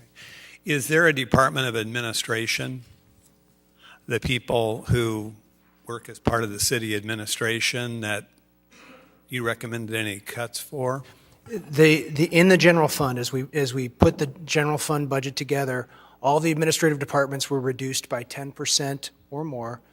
Community development was reduced, I think, at 9% from the prior year. And then police, fire, and the ECC were reduced by 5%. Manager, can you, perhaps I missed that. Could you make certain we have a memo on where the administration is making some sacrifices here? And also, this discussion is somewhat reminiscent, Councilman Montalongo, a while back when they couldn't decide on a budget. In Washington, D.C., there was something called sequestration. They took the hatchet and they just cut everything across the board regardless of what that would do. And we know that some departments cannot take as deep a hit. And as a matter of fact, this council, as you know, Councilman Montalongo, and I'm addressing you because I thought you asked very good questions of the chief. This is for all of you. We have taken a position that roads are sacrosanct. We did our biennial budget, our last biennial budget, with a solemn commitment that we were going to rebuild the infrastructure of the city. We commissioned that study in 2004. We wanted to have a professional analysis of what was necessary for the city of Peoria by way of protecting its citizens with its fire department. Here we are tonight, and it looks like some are arguing that we should have an equal cut across the board for everything, 5%, 10%. And I'm just not sure that that's necessarily the correct way of doing things, especially in view of where we've been going with our fire department since 2004. We didn't even heed that study. Or the solemn commitment we made when we passed a whole bunch of taxes 2 years ago that we were going to stay the course on infrastructure. The least we can do is stay the course on public safety here. We've had a professional analysis on what we needed to do since 2004. So my question, I guess, is a little bit about process, how we've gotten to the mess we're in tonight, where we think that you're basically, this is a terrible situation. You know, as fire chief, that you don't want to make any of these cuts. You've already as much as indicated that, it's going to have ramifications for firefighter safety. Yeah, you're being told you got to come up with the least onerous budget fix. And somehow it falls over there in Councilman Montalongo's district out by Richwoods High School in Independence Village. Makes no sense, Councilman Montalongo, where it is, because we don't have enough to cover the city now, whether it's your district or any district. And every district councilman here, every one of us, ought to be incensed about this.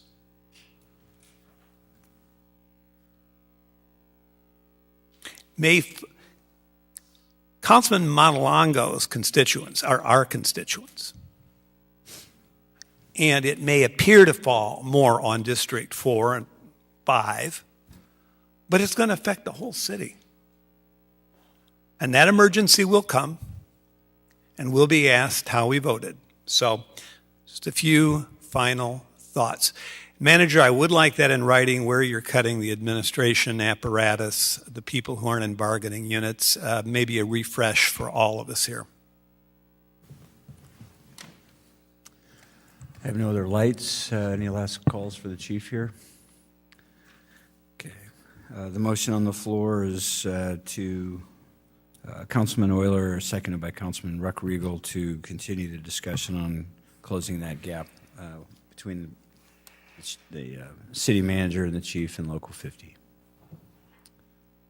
Please cast your ballots.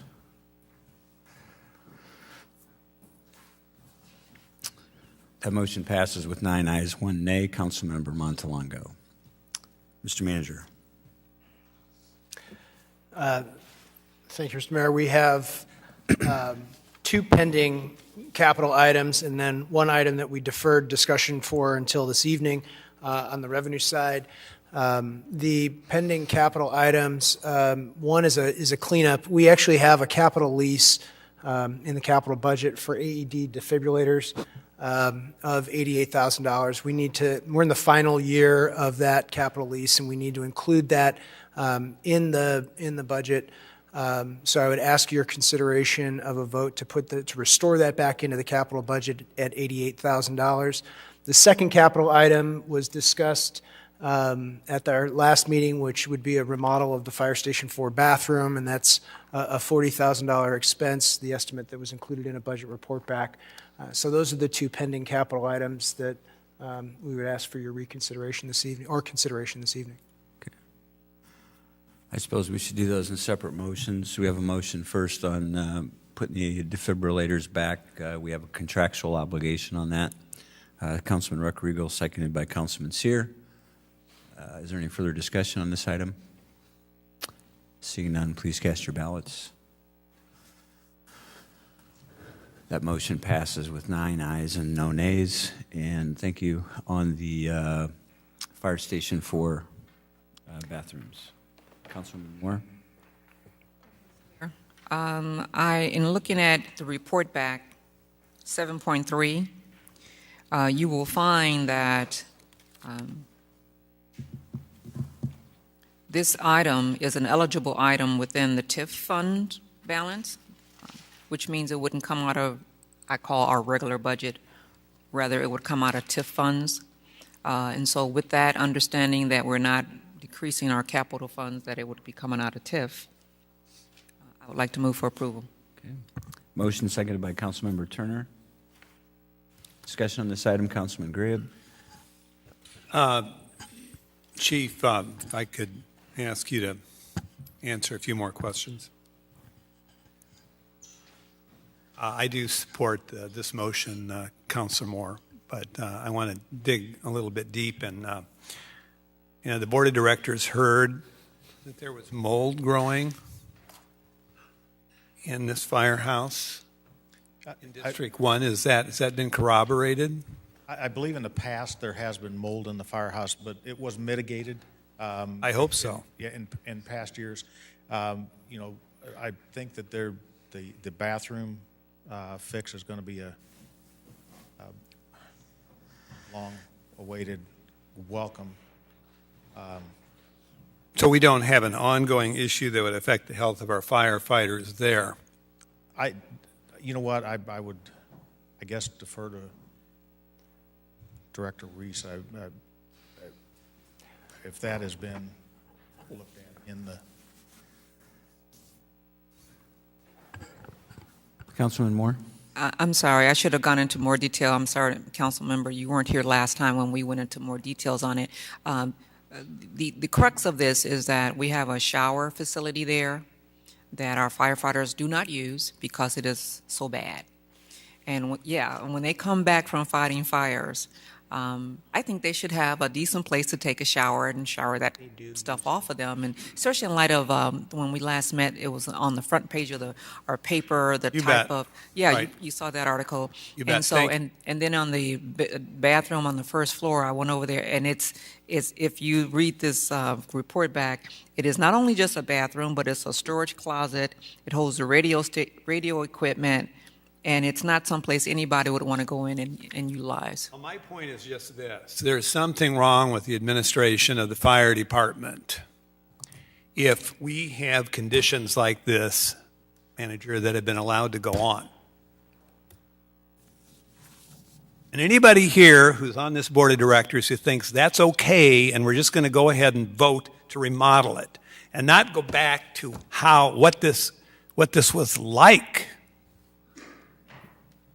we got a problem. This wouldn't be acceptable in one of our schools. Councilman, I wouldn't agree with you. I couldn't agree with you more. I mean, I think that this is an issue that we need to start from the very beginning, and the responsibility for the cleaning of that fire station does fall with the fire department, and we need to work from there on its way up to find out if the complaints have been coming in about mold and what has been done to remediate that. And I think that when the complaints did come into Public Works, it was addressed and it moved forward. But the day-to-day responsibility for cleaning that fire department or that fire station rests with that crew that is there on that day, and then it works its way back up. The battalion chief needs to let the fire administration know if there's a problem, and then they need to report it to Public Works. So we may have had a breakdown here. We'll certainly look at that and find out. I would like a complete report back on how that breakdown happened. Can we just, we'll go one at a time here instead of getting a crossways thing. And I am supporting your motion. But the very fact that this was allowed to happen, it ought to concern every one of us because this is working conditions for our employees. And, last I looked, there shouldn't be any of our work sites that are neglected like this, the kind of conditions that, no doubt in my mind, existed there. So, I'm disappointed, Chief. I really am that this happened, and manager, and I just don't think it's acceptable that this happens again. I think we need to take an inventory of all of our facilities, Director Reese, to ensure that this isn't existing not only in the fire department but anywhere. We do an annual inspection, and I will defend our firefighters in the fact that they do clean those bathrooms every day. They really do. I mean, they're on them. They clean them. So that, as far as that goes, they do their daily chores. Thank you, Chief. But sometimes it comes to the point where you just have to spend some money, and that's why we're being asked to remodel. And so you're saying basically that those firemen down there have been doing their jobs, but at some point there's diminishing returns on wear and tear for the building, et cetera. It just simply needs to be remodeled. And you're right, that buck stops here, right here. So I appreciate. But we did not, was this originally in the budget to remodel that? Yeah, we have put it in the budget, and because of constraints, it hasn't gotten taken care of. So I will be more diligent and work with Director Reese and the manager. Thank you. Councilman Moore. Thank you, Mr. Mayor, and I apologize for stepping on you over there. I also would like to defend our firefighters. They are cleaning their facility, and I'm sure some of them with shower shoes are probably using the facilities as well. But we have to remember, this is a 1927 building, and just as I said last week, I have a car that has almost 225,000 miles on it, and I'm going to ride that thing till the wheels fall off. But at some point, continuing to take it in and get service, I'm going to have to replace it. And that's where we are with this. Even though I stay on my oil changes and I rotate the tires and whatever, at some point, my husband keeps saying, you have 225,000 miles on that car. And that's what's happening with this building. No matter how much cleaning those folks do over there, they're still in a very old building.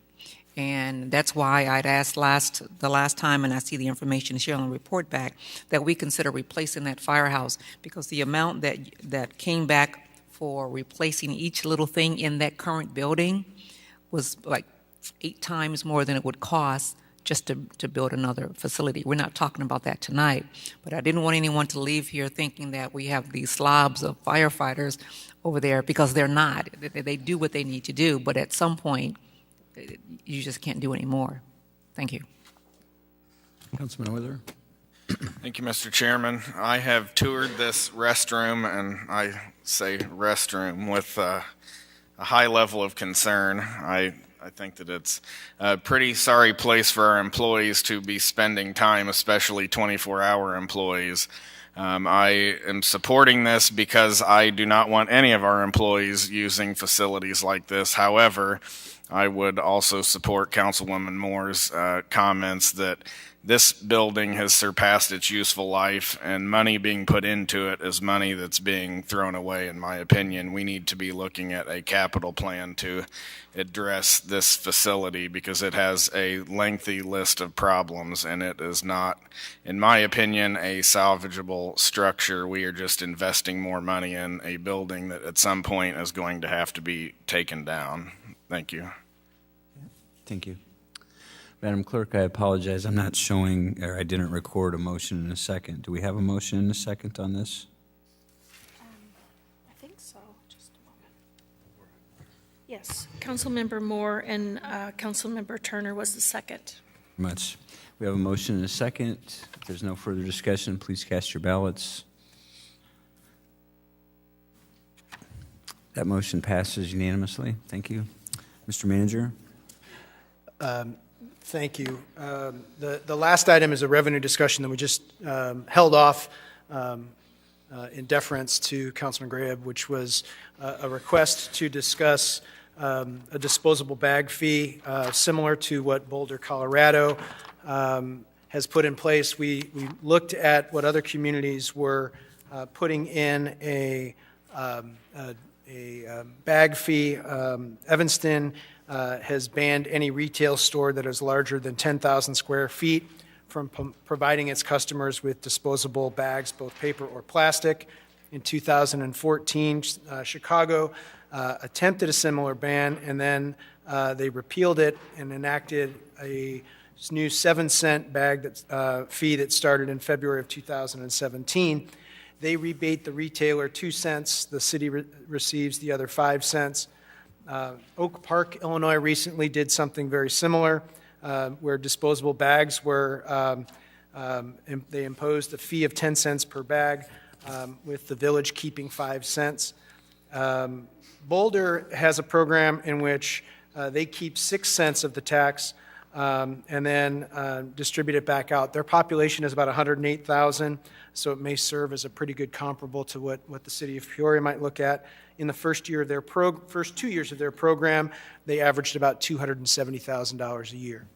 And I think this was one of the revenue items that we had discussed on Thursday that we wanted to bring back for your discussion this evening to see if there was any interest in proceeding with this. Councilman Grib? Thank you, Manager. I would say that in view of the fact that we have in abeyance right now the business fee that we have conceptually entertained, that we should evaluate that in conjunction with this one right here. Perhaps we would not want to do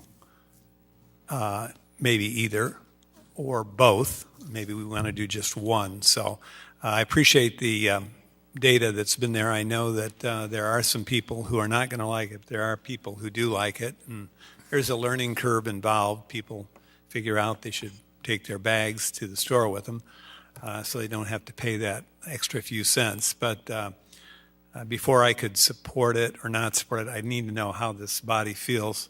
Definite ideas on public safety, but how it feels about the business fee and how it would, what the nexus would be with this. Thank you, Mayor. Thank you, Councilman. If anyone have any additional discussion on this item? Councilman Sear. Thank you, Mr. Mayor. Just, Mr. Manager, just a clarification. The budget tonight so far, are we showing a surplus potentially? We are still showing a surplus in the budget. We would. These surplus, do they include these items right there? Do these items have to be included for a surplus, or do we need to look for more taxes or fees or revenues to balance the budget?